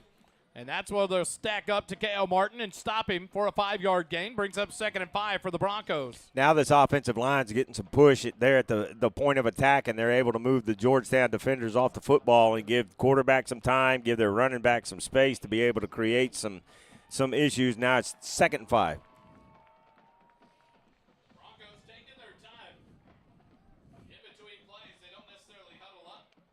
They all stand in formation, looking to the sideline for the call. 10 seconds left on the down clock. 1 receiver left, 2 right. Martin to the right of Maddox in the backfield, middle of the field on 2nd and 5. Snap back to Maddox. Nope, hand it off. Nope, throws it out in the flat. And what a shot! Jaheim down. Dropped the hammer on Davion Peters. Knocks the ball free. It's an incomplete pass. What a play there, Kelly, by Jaheim down and break up the pass to Peters. Really nice hit by Jaheim there, and he just did a phenomenal job of reading that pass, watching the quarterback's eyes, and just attacking the receiver out there, knocking that ball free. So 3rd down now for Lake Belton. Time to make some noise here. 3rd and 5. 3 receivers left. 1 right for the Broncos. Maddox on the near side hash mark. In the shotgun. Snap back to Maddox. He'll hand it off to Martin. Up to the 40, and he'll be stopped at about the 41-yard line. A gain of 1, and that'll bring up 4th and 4 for the Broncos from the 41-yard line. With 10:20 left here in the third quarter, it looks like the punt team coming off for the Broncos. Kind of surprised by that, but this kind of tells you that Lake Belton is trying to get something going that they can build on for their final game of the season, because they're still very, very much in the playoff hunt, and they're looking for seeding. I was just about to say that carry seemed to me like a 4-down territory play where you're trying to get a little bit closer. So I'm shocked by this punt call. Snap back to Tommy Stevens. He'll get the punt away. It'll land at the 30 and take a Bronco bounce. And now check back to the Eagles. And it'll be down at the 22-yard line. 1st and 10. Georgetown will take over for their first offensive possession of the second half after the punt by the Broncos. Action next week in the final week of district play. Georgetown will be on the road Thursday night to take on the Cedar Park Timberwolves. Lake Belton will be at home. They'll take on the Chaparral Bobcats. Rouse will be on the road to take on Glenn at AC Bible. And Leander will be here at Birkelbach Field to take on the Eastview Patriots. Caleb McDougall, the bus driver, brings them out. 1 receiver left, 1 right. Running back in the backfield is not Jet Walker. It's number 23, Elijah Callaghan. Directly behind McDougall, far side hash mark at the 22. Turn around, hand it off. Callaghan left side, 25, outside the 30. And he'll pick up enough for a borrow from Morrow first down up to the 33-yard line. Nice run there by Elijah Callaghan. We talked about it in the pregame before you got here, Wally, but the 2 running backs that are behind Jet are actually probably good enough running backs to start if you don't have Jet Walker there, and we saw the speed there on that run. 1st and 10 for the Eagles, up to the 33-yard line. 3 receivers right, 1 left. Callaghan offset to the right of McDougal. Near side hash mark. Now Mylock comes in motion to the left side of the line. A clap of the hand, snap back to McDougal. Handed off Callaghan, left side. Cut back, gets outside a block. You got Sedgwick in front of him and out past midfield and pushed out of bounds is Elijah Callaghan. Another borrow for borrow first down up to the Lake Belton 48-yard line. And a good run there. And we see the speed. He doesn't have the size that Jet has, but he's got the speed and the patience to wait for those blocks to develop, to get those holes to bounce through. Big gain. Back-to-back first down runs for Elijah Callaghan. 1st and 10 into Lake Belton territory at the 48. 1 receiver left, 2 right. Now a man in motion. Snap back, fake the handoff. McDougal rolls to the left, wide open. Plenty of room, dumps it to Jake Mylock. Up past the 45-40, runs over defender, and then stacked up and taken down inside the 40 at the 39-yard line. That'll be a gain of 9 on first down to make it 2nd and 1. Good job there. I think Caleb wanted to go deep, but he didn't have anybody open down there, so he dishes it off, and a good gain on first down. 2nd short now. He was looking long for several seconds there. A quick dump to Mylock. Might have got some more yardage out of it, but a good catch and run by Mylock. And it brings up 2nd and 1 from the 39 of Lake Belton. 1 receiver right, 1 left. Mylock moves to the left side of the line. Snap back to McDougal. Turn, hand it to Callaghan. Cuts back up past the 40 to the 35-yard line. Enough for another borrow for Morrow first down. And just a steady drive by the Eagles here, running that clock, you know. The Georgetown side, anyhow, wants this clock to run as much as it can and get out of this second half and get out of here. So a big first down for your Eagles at the 35 of Lake Belton. Elijah Callaghan stays in the backfield with Caleb McDougal. 2 receivers left, 2 right. Far side hash mark. Callaghan stays directly behind McDougal. Snap back to Caleb. He fakes the handoff, quick pass out in the flat, and the catch made. I believe by Max Muniz. Up to the Xavier Wells. Made the tackle on Muniz. And it makes it 2nd and 6 for the Eagles down to the 31 of Lake Belton. Good play by McDougal. He knew that pressure was coming because he looked at that defender before he turned over there and fired that pass out to the edge, stood in there and took a little bit of a hit, but good play by Caleb. 2 receivers stacked on the right side, 1 receiver left. Callaghan to the right of McDougal. Snap back. Handed off to Elijah. Cut back. 30. Inside the 30 down to about the 28-yard line. Near side has him marked at the 27-yard line. And that'll make it a short 3rd and 2 now for the Eagles. I love how he keeps that head moving, and he's looking, waiting for a cutback lane to open up, and a little bit of one did there, so he was able to get positive yardage there, use that speed that he has to bust through there and make it a short 3rd down. Muniz back on the field as Mylock comes off. 2 receivers right, 2 left. Callaghan offset to the right of McDougal. 6.5 minutes remaining here in the 3rd quarter. Clap of the hands, and there's a good play by Brant Hargrove. He reached across and touched the defender who had broken the plane, and Brant Hargrove starts walking forward. He's like, that's got to be defensive.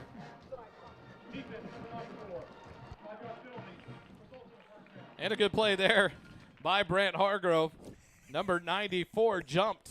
That's Caleb Chandler, the junior defensive tackle, and Hargrove touched him immediately on the helmet and started walking 5 yards down the field. And a big borrow from Morrow first down at the 22 of Lake Belton. May have been a halftime conversation about that situation because it happened in the first half and it went Lake Belton's way. 3 receivers left, 1 right. Callaghan behind McDougal. Far side hash mark. On 1st and 10, turn, fake the handoff, swing it out, and Muniz was hit before the ball ever got there. But he hung on to it. It's a good catch by Max. Paid the price for that one as he was hit. Aiden Mitchell, number 9, on the tackle. It looked like Muniz had gotten hit before the catch, but it's a loss of 2 yards and brings up 2nd and 12 for the Eagles. You never want to see those kind of balls thrown just from a quarterback perspective because number 9 pierced it pretty early, and as a quarterback, you kind of have to recognize that and just eat the play, throw it in the dirt. Don't get your guy hit like that. 2nd and 12, McDougal with 1 receiver left, 1 right. Looking to hang it up to Sedgwick, near side end zone, throws it up. Sedgwick makes the catch. Oh, what a catch. Touchdown, Georgetown. Davin Sedgwick goes up and takes it away, boys. You've Been Mossed might get a play brought to him Wow. from the Georgetown Eagles. What a throw from Caleb McDougal to Davin Sedgwick for the touchdown. 57-14, Georgetown leads it. And Sedgwick just went up and snatched that ball away. It was a beautiful play by Sedgwick. We are going to have to cut that and send it to the NFL broadcast Yes. on You've Been Mossed. That was a beautiful catch. The G-Town Lumber and Supply extra point attempt is up, and it is good. Christopher Mashburn remains perfect on the night, and Georgetown leads it 58-14 over the Lake Belton Broncos. 5:26 remaining third quarter. Eagles football returns in a moment. Holden's first half stats in the third quarter are brought to you by Graham & Sons Land and Cattle Company. Graham & Sons Land and Cattle Company is a cow-calf operation here in Central Texas, growing calves, cotton, corn, and wheat for commercial customers. Austin Graham and his team of crazy cowboys and cowgirls produce some of the best tasting meat that the First Responder Broadcasting team has ever eaten. Thank you, Graham & Sons, for your support of our broadcast of Georgetown football. Eagle fight never dies.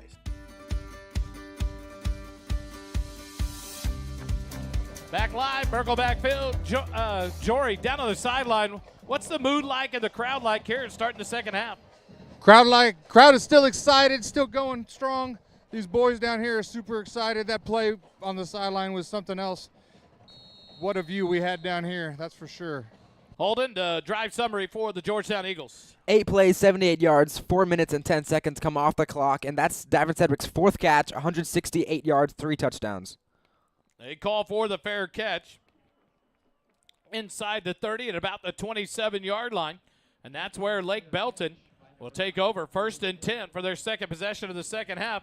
One thing that's kind of odd to me, Kelly, is on the kickoff return for the Broncos, they were getting some good field position, and lately they're fair catching every ball kicked. And so it's just a different spin. It's kind of funny to see they're not taking that chance of getting some of those big returns. It is kind of unusual because I don't think we really stopped them on any kick return for no gain or very little gain. So kind of an odd change there for Lake Belton, but we'll take it. Maverick Maddox, the backup QB, back in there for the Broncos. 2 receivers right, 1 left. A running back offset to the left of Maddox as one man goes in motion to the left side. That's Davion Peters. Handed off. Martin right up the middle. Gets forward to the 20. Gets it tripped up by the EV logo at the 25-yard line. A gain of 2 brings up 2nd and 8 for the Broncos. 5:05 remaining here in the third quarter. The clock continues to run. Georgetown leads it by 44, 58-14. Wally, I'm kind of surprised, and I'm very surprised by this score. I thought it was going to be a really good dogfight out here tonight, but the Georgetown offense just took over in that first half. Snap back to Maddox. He's going to hang one up. Left flat, Davion Peters. It's overthrown. Too far to the sideline as Peters lays out for it about midfield. The incomplete pass will bring up 3rd and 8 now for the Broncos. And Davion Peters has been open multiple times. He's kind of a slot receiver, so he's excellent at running routes. We've seen that on display all afternoon, but he really hasn't been able to make the plays. The balls have been a little bit too far in front of him, too far above him, but he's getting open against the Eagles secondary. And Maddox had time to throw the ball in, and he planted his feet. He just missed his receiver. 3rd and 8 for the Broncos from the 29. 2 receivers right, 2 left. Snap back to Maddox. Looks right, looks left, has to throw, does, but behind his receiver, Davion Peters. It's incomplete, and that'll bring up 4th down now for the Broncos. Did you notice how both those guys that were rushing back there both broke down and waited to get their hands up to alter that pass, and I think that affected that throw a lot. An incomplete pass that brings up the 4th and 8. Here comes Tommy Stevens in the punt team for the Broncos. Braylon Westfall will drop back for the Eagles to fill the punt. He'll stand about the 35 of Georgetown. Tommy Stevens, give credit to the senior punter. He has done a good job of hanging up high and deep punts to force tough returns for the Eagles. Snap back to Stevens. He has it. He'll get it off about the 20. This one not as high enough. The side of his foot bounces at the 45, inside the 40, and out of bounds inside the 35-yard line. So it still ends up being a decent punt for the Broncos. And Georgetown will take over 1st and 10 at the 34-yard line. Quick timeout. Eagle football continues in a moment.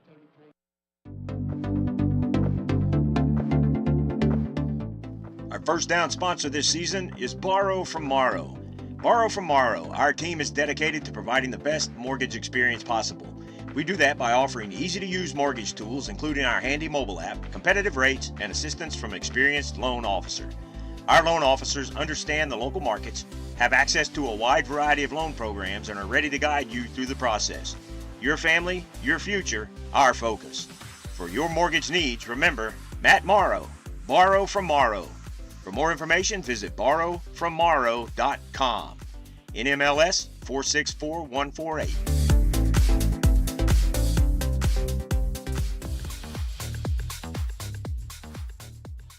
Max Muniz makes the catch for a Borrow for Morrow first down. Fitting that was the Borrow for Morrow commercial we're coming out of. But a first down, Max Muniz, the senior. A nice fake on the handoff to Elijah Callaghan. But then a quick ball out into the flat to Max Muniz. 1st and 10 from the 46-yard line. One receiver left, two right. Callaghan offset to the left of McDougal. Now a man in motion. Snapped back to McDougal. He's looking left. He's going to hang one up, and he's got Sedgwick. But he's going to go to the ground, and here comes a flag. I think they're going to call a push-off on Davin Sedgwick. I believe so. I think it's going to be an offensive pass interference here. He tried to create some space. Everyone's moving forward, but I'm like you. Unless Xavier Wells was holding him, his arm was back behind him. They are going to call it. And Xavier Wells, I agree with you, Kelly. I kind of thought that was on Sedgwick, but maybe the line judge saw that it was maybe he was holding Sedgwick's arm or jersey, but a big penalty there on the incompletion brings up 1st and 10 for Georgetown. Okay. And it was a weird look, Jory. That play again you're talking about, Xavier Wells did have a hold of Sedgwick? Yes, sir. Yeah, he was holding on to that right arm of Sedgwick as he was running down the field. So now a first down and 10 for Georgetown inside the 30 at the 39 of Lake Belton. Looking to hang another one up to Sedgwick. He's open. The pass is there just outside the fingertips. Incomplete. As they're taking shots to Sedgwick with Xavier Wells on the coverage. And that incompletion will bring up a 2nd and 10. It's interesting because they had so much success targeting the other corner, number 9 on the other side, on these deep shots, and now they're going after Xavier Wells, who's been in better position than the other cornerback. So kind of an interesting decision to take those deep shots to this close side rather than the far one with Xavier Warren. Xavier Warren now comes to the near side with Sedgwick as they call out the plays. 3:39 remaining here in the third quarter. The down clock under 10 seconds as McDougal gets the team situated. On 2nd and 10 from the Belton 39. Snap back. McDougal hands it off to Callaghan. Left side, and he's going to be stacked up. Ran into a host of Bronco defenders. That'll be a loss of 1 on the penalty of the play back to the 40, and that'll bring up 3rd and 11 now for Georgetown. D-line absolutely won that down, and he had a cutback if he had looked to his right, but he was swarmed so much I don't think he could see around those big guys coming after him. Evan Lazat, number 74, was one of the ones first there that bottled him up. Forces a loss of 1 and a 3rd and 11 now from the 40. 2 receivers right, none left. Callaghan to the left of McDougal. 3 minutes left here in the third quarter. Snap to McDougal, fakes the handoff. Pressure being applied. McDougal throws it out in the flat. Catch made by Mylock. He'll get past the first down marker. Late hit out of bounds. There comes the flag there on the far side. The referee threw it into the sideline. Braxton Cope is going to be whistled for the late hit out of bounds. And that catch.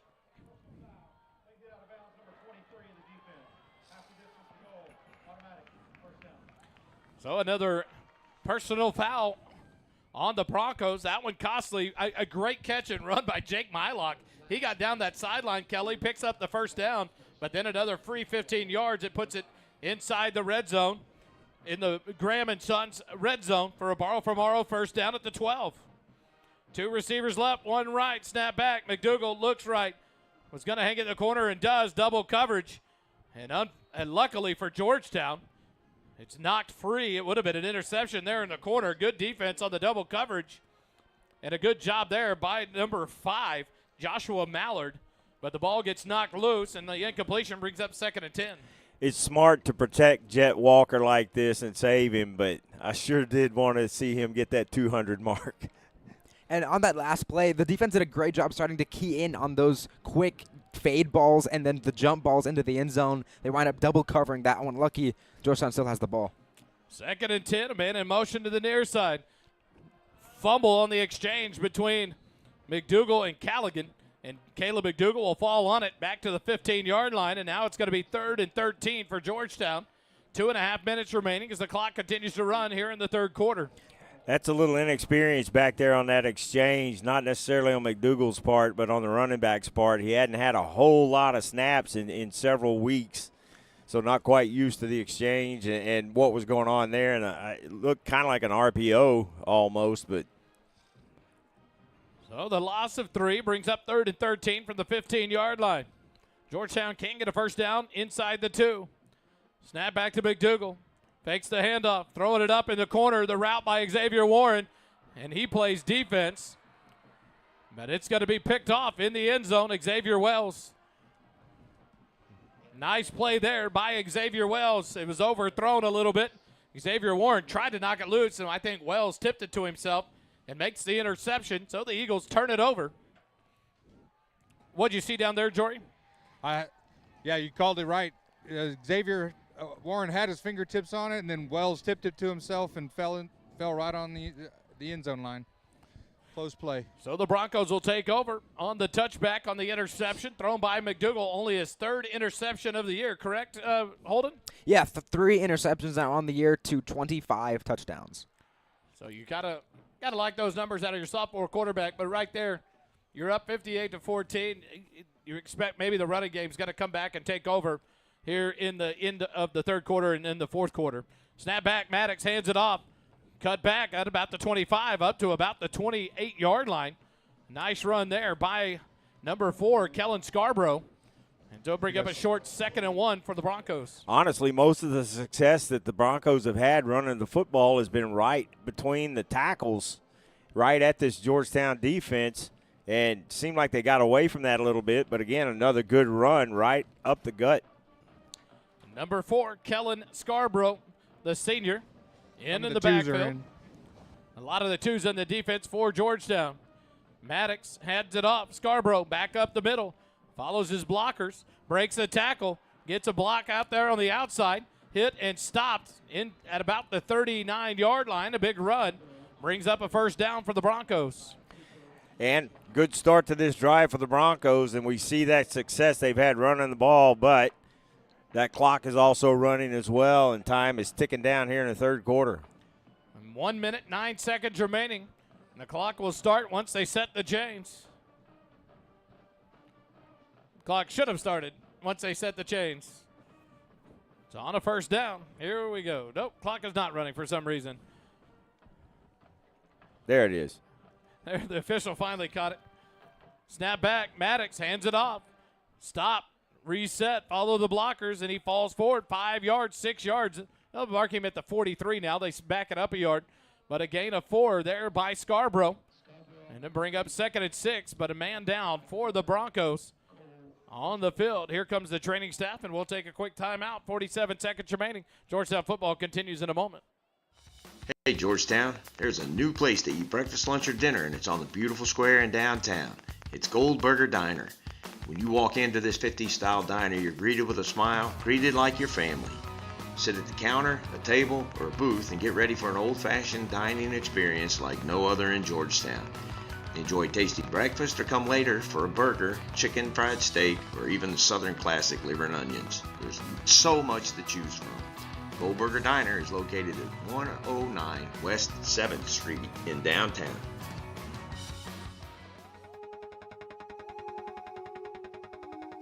Golden Rule is a proud sponsor of Georgetown Eagle football. Located at 606 South Church Street in Georgetown, the Golden Rule offers an amazing menu and even better atmosphere. The menu includes Cantonese riblets, Texas fried quail, roasted beet salad, sweet chipotle chicken lollipops, golden classics like the Elk Double Smash Burger, and so much more.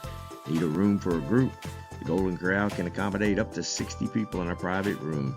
Give the menu a look at goldenrulegtx.com. The Golden Rule, above all else, goodwill, friendship, and kind regard.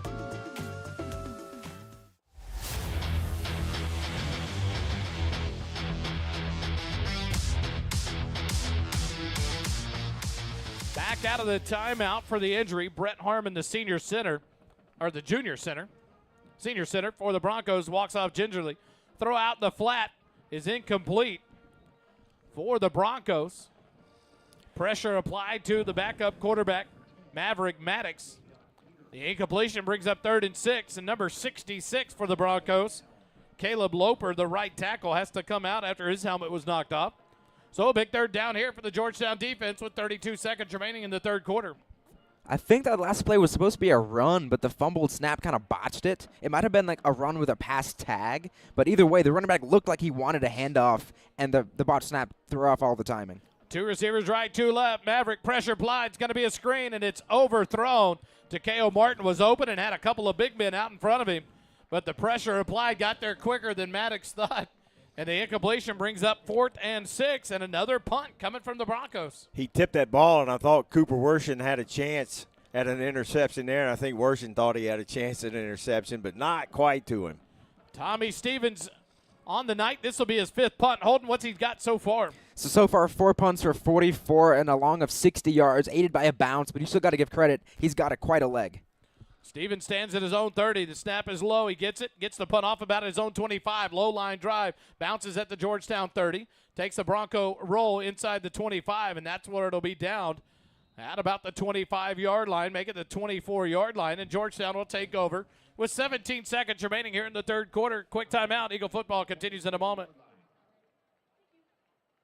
Holden's first half stats in the 3rd quarter are brought to you by Graham & Sons Land and Cattle Company. Graham & Sons Land and Cattle Company is a cow-calf operation here in Central Texas, growing calves, cotton, corn, and wheat for commercial customers. Austin Graham and his team of crazy cowboys and cowgirls produce some of the best tasting meat that the first responder broadcasting team has ever eaten. Thank you, Graham & Sons, for your support of our broadcast of Georgetown football. Eagle fight never dies. Georgetown takes over 1st and 10 at the 24-yard line. Tyler Glandoff, the quarterback, hands it off. The running back, Darius Luke Livingston gets up past the 25 to about the 27-yard line. That'll be a gain of 3, bring up 2nd and 7, and that'll be the last play of the 3rd quarter. Georgetown leads it at the end of the third, 58-14 over the Lake Belton Broncos. Quick timeout. Back with 4th quarter action here on the SHN Sports Network. At Mesquite Creek Outfitters, located at 704 South Austin Avenue in Georgetown, Texas, we bring community together in a casual environment to share the love of gear, great drinks, and friendship. Enjoy our light menu, a beverage, and shop our great selection of men's and women's clothing and gear. Also, check out our website for MCO Grocery Company and have fresh groceries delivered directly to your doorstep.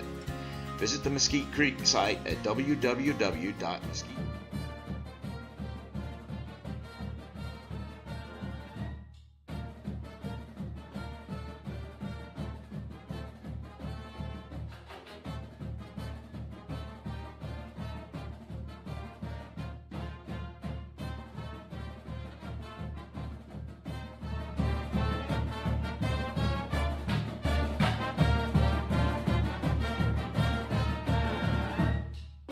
Here live, Birkelbach Field. We go to quarter number 4. Georgetown leads it 58-14 over the Broncos.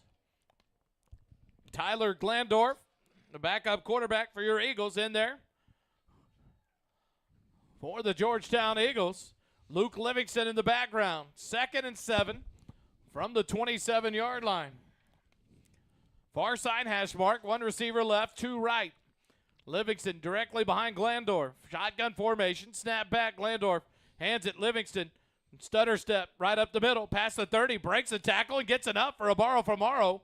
1st down. Nice run there by Luke Livingston. And it'll be up right at the 39-yard line. 34-yard line. 1st and 10 for the Eagles. That's one of those situations where those little running backs can get lost amongst all those big fellas in there, and the defense can't see them.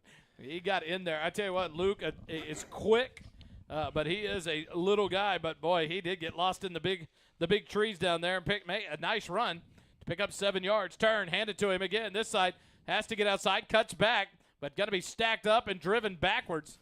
And there come the whistles there. They'll stop him back at the 32-yard line. A loss of 2 will bring up 2nd and 12 now.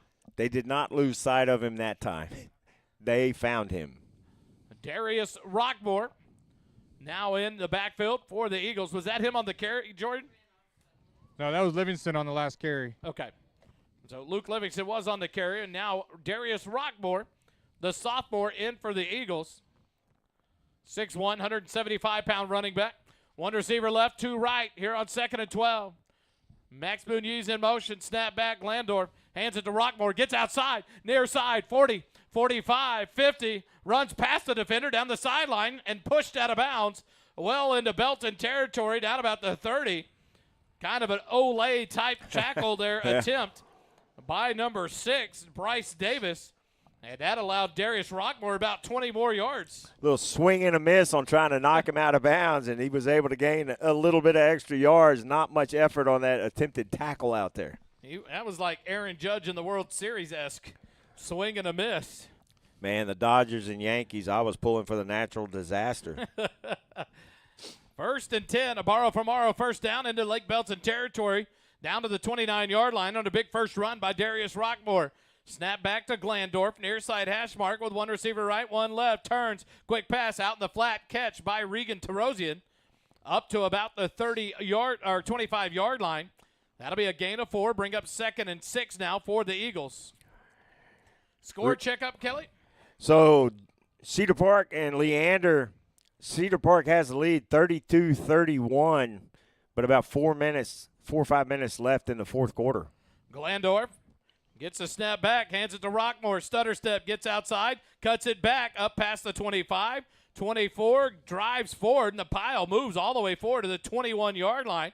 Nice hard run there, gains 5, and brings up a short 3rd and 1, about 3rd and inside 2 for the Eagles. Right when I say that, score gets updated. Cedar Park's now up 40-31. So Cedar Park looks like they're on their way to a 5-1 record as they will welcome in Georgetown on Thursday night at Gupton Stadium. And if it stands that at where it is now with Leander and it stays here and a Georgetown win, it'll be a battle for first place of district number 8 for the playoffs and a district championship. Glandorf sends a man in motion. Snap back, Glandorf hands it off. Rockmore right side, follows the blocker, cut back, 20, 15, runs forward. Hard running by Darius Rockmore all the way down to the 10-yard line. A borrow from Morrow, first down. Inside the Graham & Sons red zone, 1st and goal, Georgetown. Some of the starters are out now, but that offensive line is still controlling the point of attack on this drive for the Eagles, and you see the talent that they have in this running back room because the running backs that have spelled jet in this second half have done a really good job of moving the football. 1st and goal for the Eagles at the 10-yard line. 2 receivers left, none right. Snap back, handed off. Rockmore cuts back 10, runs over one of his own offensive linemen, plows forward up to about the 8, a gain of 2, brings up 2nd and goal. I didn't see who that was that he ran over, 52. Noah Faltasek. Yeah, Noah Faltasek. Took a little bit of punishment from his own guy there. That was north and south running by Darius Rockmore there. He figured if I'm not going to get much, I might as well get what I can, and he did. A couple yards there, hard running. 2nd and goal for the Eagles from the 8-yard line. No receivers right, 2 receivers split wide left. Carson Mowdy and Caleb Reyna. The receivers stacked on the far side. Glandorf has Rockmore directly behind him. Near side hash mark, snap back, hand it to Rockmore right up the middle. Hit, but drives forward, and there's the push up to the 6-yard line. And that'll bring up 3rd and goal now for the Eagles. 7:20 left on the quarter in the ball game. The clock continues to run. Good job there, Lake Belton, shutting that run down before he could get a good head of steam. A lot of hats to the football for the Broncos to stop that before it gets to the end zone. And a nice hole that opened up. Rockmore tried to hit it. It closed quickly. And it makes it a 3rd and goal from the 6-yard line for Georgetown. Caleb Reyna, the receiver, right. Carson Mowdy, wide left. Rockmore to the left of Glandorf. Now Reyna in motion. Snap back. Hand it to Rockmore. Coming right side. Nope. Little flip pass from Glandorf to Reyna. Touchdown, Georgetown. What a play there. Caleb Reyna takes the little swing pass from Tyler Glandorf, and the Georgetown Eagles score the touchdown. 64-14, Georgetown. I missed that completely because I was watching the running back. I bought the fake, but a great job on that sweep like that. Puts it in the end zone. Everyone followed Rockmore into the end zone, and a great little swing pass from Glandorf to Caleb Morena for the touchdown. Hometown service like none other. It's G-Town Lumber and Supply. The extra point attempt is up and good by Christopher Mashburn. 6:44 remaining here in the ballgame. 65-14, Georgetown leads it. Eagle football continues in a moment.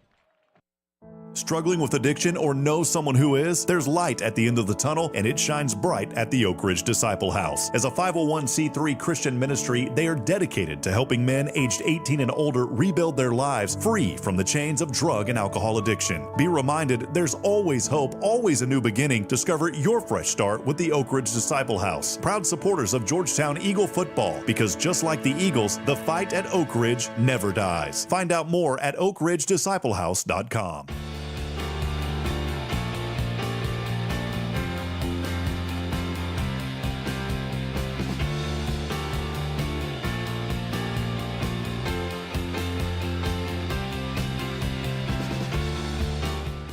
Back here live, Birkelbach Field, holding scoring drive summary for the Eagles. That last drive went I think I actually lost the last drive in the mess. But what I do want to talk about, though, we were talking about on the break, 658 offensive yards for Georgetown this week, 667 last week, almost 1,300 yards combined. Probably, actually over 1,300 yards combined in 2 weeks. This offense is clicking on all levels. And now the Syntex shirt and embroidery kickoff. Whether you need one shirt or 100, there are no minimum order amounts on any custom pieces. Call 512-818-1012 as Mashburn kicks it away near side. Catch it to 28. Return up past the 30, 35, 40. And there's a lot of flags coming in. A little extra business here on the near side. See what the flags are. I think one of them was going to be a hold on the kick return.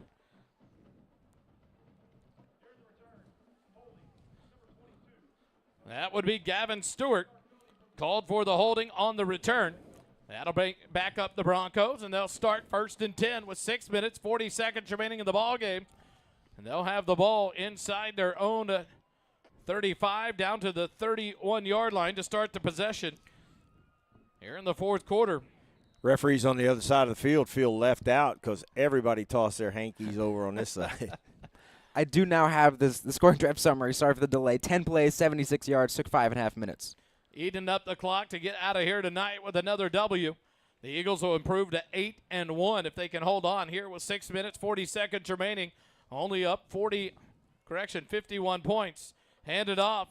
Coming near side for the Broncos. The run up past the 35. Hit and drives forward up to the 40. Nice run there by number 34 for the Broncos.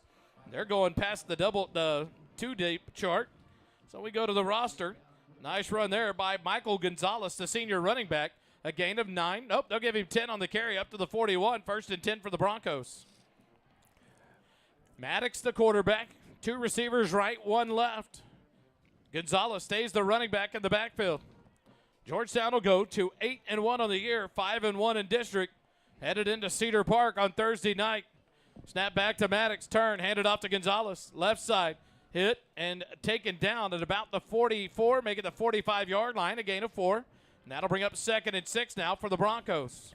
Wally, with the way this game is going to play out tonight, I was thinking that maybe Georgetown even locks up that second-place spot, but they do not because Leander looks like if Leander loses tonight, then Georgetown will lock up at least second place in the district, which will ensure a home playoff game in the first round of the playoffs. So last home game of the regular season, but maybe not the last home game of the year. And for these seniors.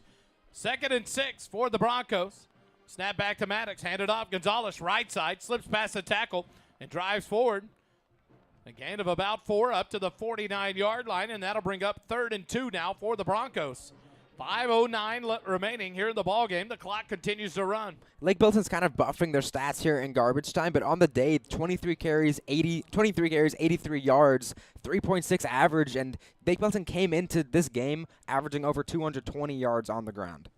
The Georgetown defense having another good night. No points given up so far here in the second half. They love the shutout halves, and so a good job of kind of righting the wrong after a tough first quarter. A couple of passing touchdowns for the Broncos. Handed off to Gonzalez, comes left side, up past midfield, drives forward up to the 45-yard line. Another first down for the Broncos, and good running here by number 34, Michael Gonzalez, the senior, as he getting the carries here in the fourth for the Broncos. Nice job of the Broncos just running their offense on this. Of course, they are going up against some second-teamers, but still doing the fundamentals and moving some guys off the ball to keep this drive alive. The Broncos take their time looking over to get the play. 4:10 left on the clock as it continues to run here in the fourth quarter. 1st and 10 at the Georgetown 45. 2 receivers right, 1 left. Gonzalez to the right of Maddox in the backfield. Handed off. Maddox right up the middle. Hit at the 40 and then driven back. But he'll pick up a gain of 5 on first down, bring up 2nd and 5. Good tackle there for Georgetown, number 22 on the tackle. Jack Gibson, Caden Hogue in there with him as well. 2nd and 5 for the Broncos. 3:35 remaining as the clock continues to run. See some of these guys that haven't gotten a lot of playing time this year on the defensive line, got their hands on their hips. They're getting a little tired filling in. 2nd and 5 at the 40. Snap back to Maddox. Low snap, gets it, hands it to Gonzalez. He'll get forward to about the 38, making the 37-yard line. A gain of 3 will bring up 3rd and 2 now for the Broncos. Another substitution happening out there for the Eagles. Luke Colley will come off the field. Number 26, Carson Lipke comes in. Number 31, Garrett Tickner will move to the far side of the field. 2:55 remaining as the clock runs here in the fourth quarter. We're live here at Birkelbach Field in the JCT Memorial Broadcast Booth, brought to you by JMT's. A beautiful night for high school football and a beautiful performance by your Georgetown Eagles as they will move to 8-1 on the air. Snap back, handed to Gonzalez, right up the middle, stutter step, leaks to the left side, breaks the tackle inside the 30, down to the 28-yard line. Nice hard running by Michael Gonzalez, and another Bronco first down. Stole the words right out of my mouth because that was a good, tough run, and we saw some speed there and some quickness and him finding the open lane to get that first down. And Michael Gonzalez on this drive alone has become Lake Belton's leading rusher on the day with 41 yards. 2:10 left here in the ball game. Wednesday night, the Eagle Nation Coaches Show will be brought to you live here on the practice field, as the games will be Wednesday night before the Thursday night Georgetown varsity ball game. First down run inside the 25, down to the 23-yard line. Another good run by Michael Gonzalez. Clock keeps ticking, and I think everybody is happy about that. 1:45 remaining as it continues to run. But join us 6 p.m. live out here on the practice field, out on the track. We'll have the Coaches Show with Coach Griffin, a couple of players. And then Thursday night at Gupton Stadium for a district title on the line. Hand it to Gonzalez, left side. Stutter step, cuts back right, breaks a tackle inside the 15, down to the 11. Make it the 12-yard line where they're going to mark him. It'll be 1st and 10 for the Broncos. I tell you what, Michael Gonzalez, hard running here in the fourth quarter. Doing a great job finding the holes, being a patient runner, and has moved the ball down the field for the Broncos. And his teammates are cheering for him over there. They want him to put the ball in the end zone. Minute 8 on the clock. Clint continues to run here on 1st and 10 from the 12 of Georgetown. Handed off, Gonzalez left side. Breaks the tackle, drags the man down to the 3-yard line. It'll make 2nd and 1 for the Broncos as the clock continues to run. Michael Gonzalez is a man on a mission right now. 45 seconds remaining. The clock continues to run. Should have had him in all game. Exactly. The way he's running the ball, it's impressive. I don't care if you're running against 2s, 1s, it doesn't matter. He's running the ball. He's a patient runner and doing a great job. Snap, handed to him inside the 5. Legs chopped out from under him. Great tackle there for Georgetown defense to keep him out of the end zone. Number 22. That is Jack Gibson on the tackle. Inside 20 seconds. They're going to line it up. They want to score. It's 3rd and 1, 3rd and 2. Handed off. Gonzalez. Nope. Maddox keeps it. Touchdown Broncos. On the last play of the drive to take it into the end zone, Maddox pulls it out of the belly of Gonzalez and is rewarded with a touchdown after all the hard running by the senior Michael Gonzalez. Kind of feel bad for the kid Gonzalez not being able to put the ball in the end zone himself, but good play there. Good recognition by the quarterback and seeing that opening, hanging on to the football and scoring. 11 seconds remaining, 65-20. Georgetown leads by 45. Tommy Stevens on to attempt the extra point. Correction, a different kicker now. For the Broncos, number 85, Hunter Hutchins. The kick is up, and the extra point is good. 11 seconds remaining, 65-21. Georgetown leads it. Quick timeout. Eagle football continues in a moment. Georgetown, there's a new dining and entertainment spot in town, Camp Brightside. Come and enjoy unbelievable food and drink menu in our rustic dining room or on the huge covered patio. Camp Brightside is not just great food and drink, but unmatched atmosphere that includes outdoor games, a wiffle ball field, and an outdoor stage. Camp Brightside is located at 8701 Rural Route 2338, also known as Williams Drive, near Ronald Reagan Boulevard. Camp Brightside is the site of the Eagle Nation Coaches Show every Wednesday at 6 p.m. For food, fun like none other in Georgetown, visit Camp Brightside and stay a while.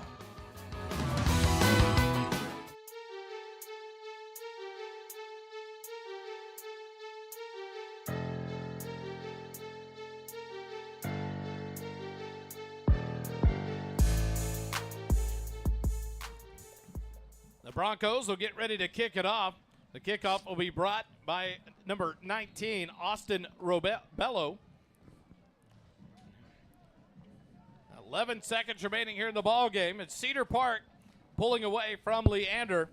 And with that, next week becomes a head-to-head battle for the district title and the number 1 and number 2 seeds for the playoffs. The kick from Robello will picked up at the 2-yard line. Did he wait for a fair catch? It doesn't matter. Once the ball hits the ground, if you pick it up and run with it, right? No, if you signal the fair, if you signal the fair catch, once you control the ball, it's dead.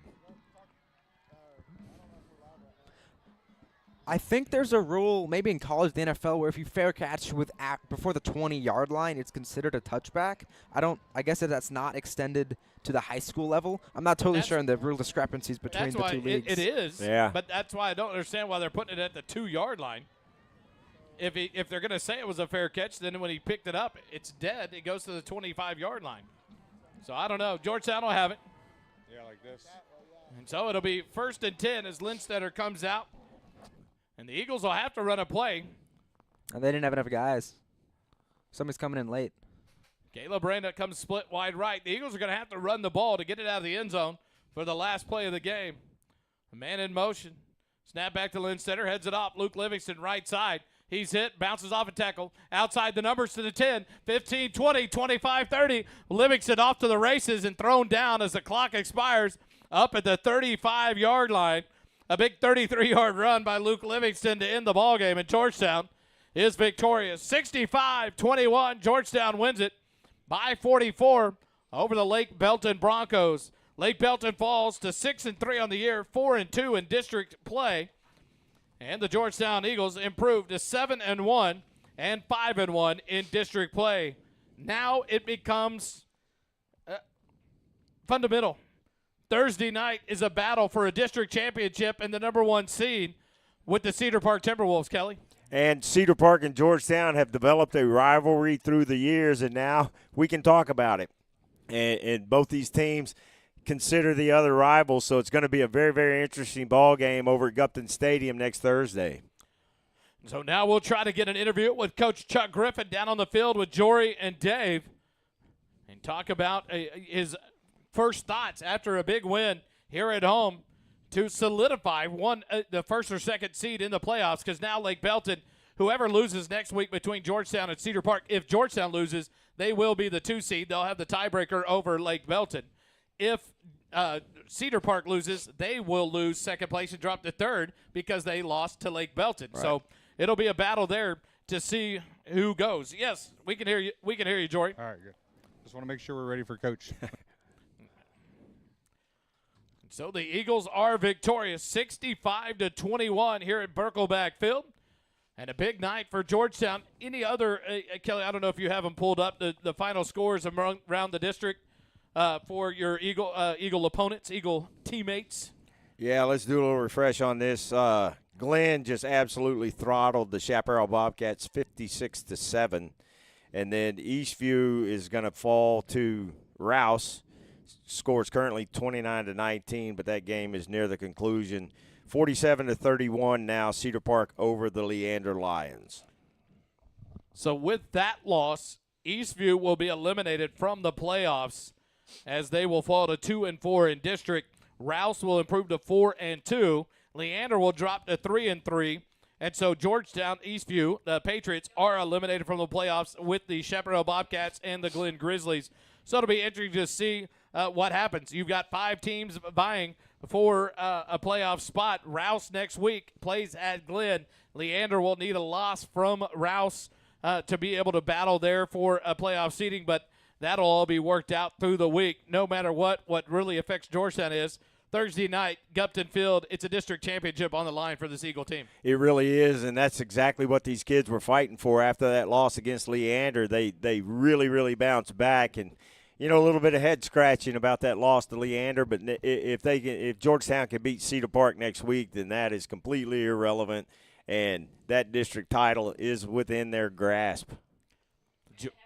Georgetown victorious, 65-21. Over the Lake Belton Broncos, a statement win here for this Georgetown Eagle team. It was seen as a big game coming in this week on Texan Live. Tepper and Hardigan talked about it today in the top games, and a big win. Hey, sure. Great game tonight. Thank you, man. Kids did a great job. Man, they just played hard. All 3 phases of the game, they played extremely hard, and they did what they wanted to accomplish was play hard every snap, and you saw that in the scoreboard tonight. Yes, sir. Appreciate your time. Thank you, guys. So Georgetown victorious 65-21. We'll take a quick timeout, come back with some final numbers, and sign it off for tonight. Eagle football continues in just a moment. Holden's first half stats in the third quarter are brought to you by Graham & Sons Land and Cattle Company. Graham & Sons Land and Cattle Company is a cow-calf operation here in Central Texas, growing calves, cotton, corn, and wheat for commercial customers. Austin Graham and his team of crazy cowboys and cowgirls produce some of the best tasting meat that the First Responder Broadcasting team has ever eaten. Thank you, Graham & Sons, for your support of our broadcast of Georgetown football. Eagle fight never dies. Kickoffs this season are sponsored by Syntex Shirt and Embroidery. At Syntex Shirt and Embroidery, we offer a variety of unique custom clothing and gifts, as well as personalized embroidery for gifts, schools, fundraisers, businesses, and more. Stop in today to browse what we have to offer and to ask about our custom apparel options. Whether you need 1 shirt or 100, there are no minimum order amounts on any custom pieces. Ask about our military discounts as well. Stop by our shop at 1911 North Austin Avenue, Suite 103, and check out our in-stock spirit apparel, or check out our website at www.syntexshirt.com. The official outfitter of your Georgetown Eagles broadcast team with First Responder Broadcasting.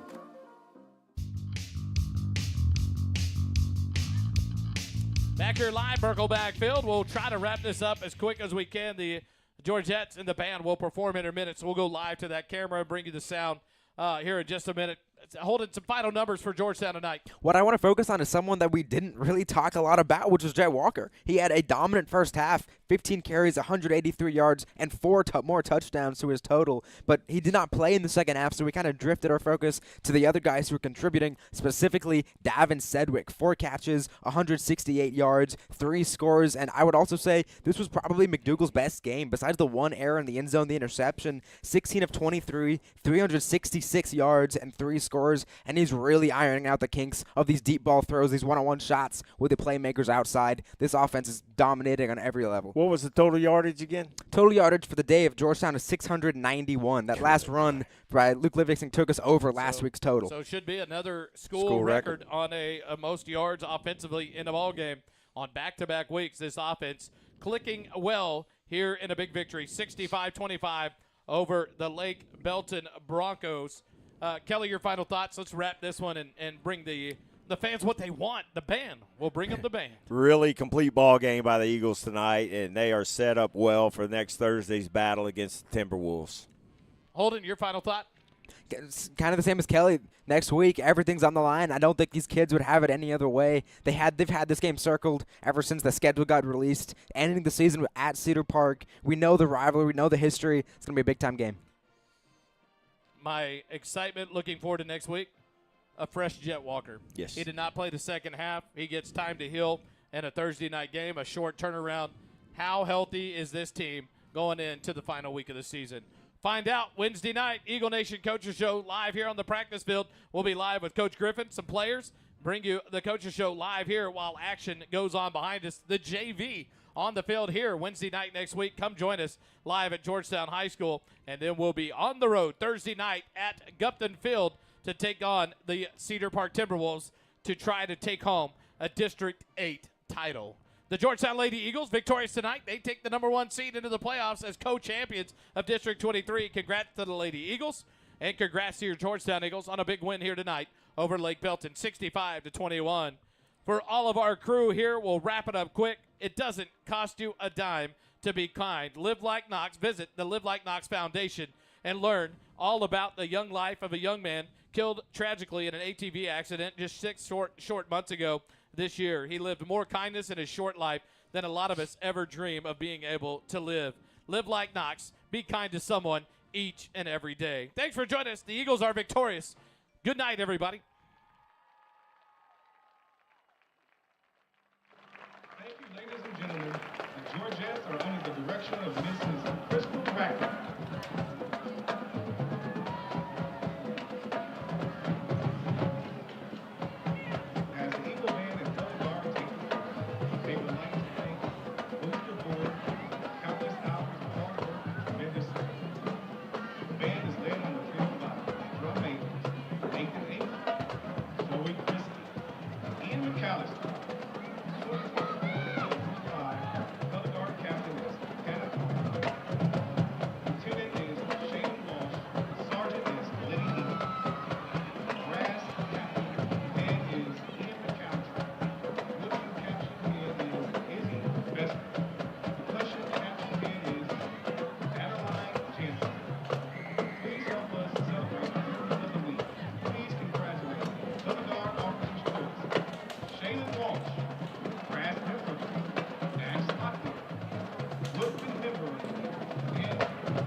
Section of the week is clarinet. And finally, our Eagle Band parents of the week are Johnny and Pam Ochoa. Thank you, Ochoa. The band would like to dedicate tonight's performance to Stephanie Smith, Mr. Smith's mom, Linda Banks, Mr. Smith's aunt, who was in attendance tonight. Thank you, ladies. We love you.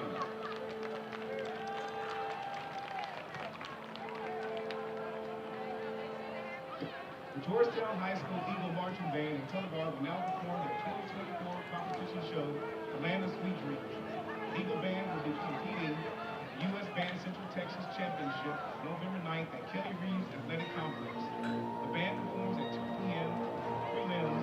Please come and support your Eagle Band. The Land of Sweet Dreams is a homage to the classic war band, Candyman. You will see and hear sweet sights and sounds that will evoke images and pictures of the band.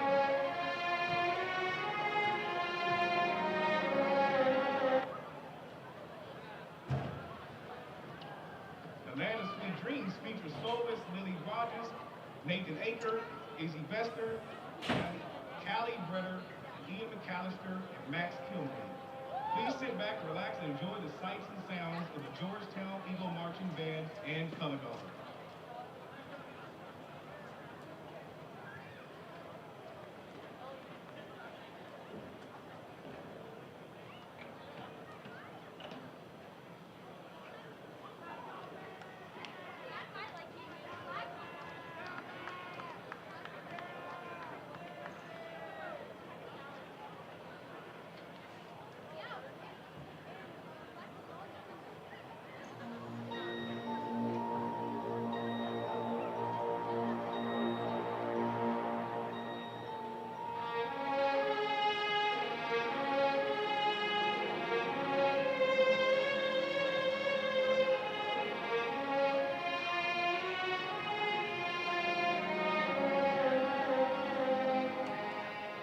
We are the music makers, and we are the dreamers of dreams.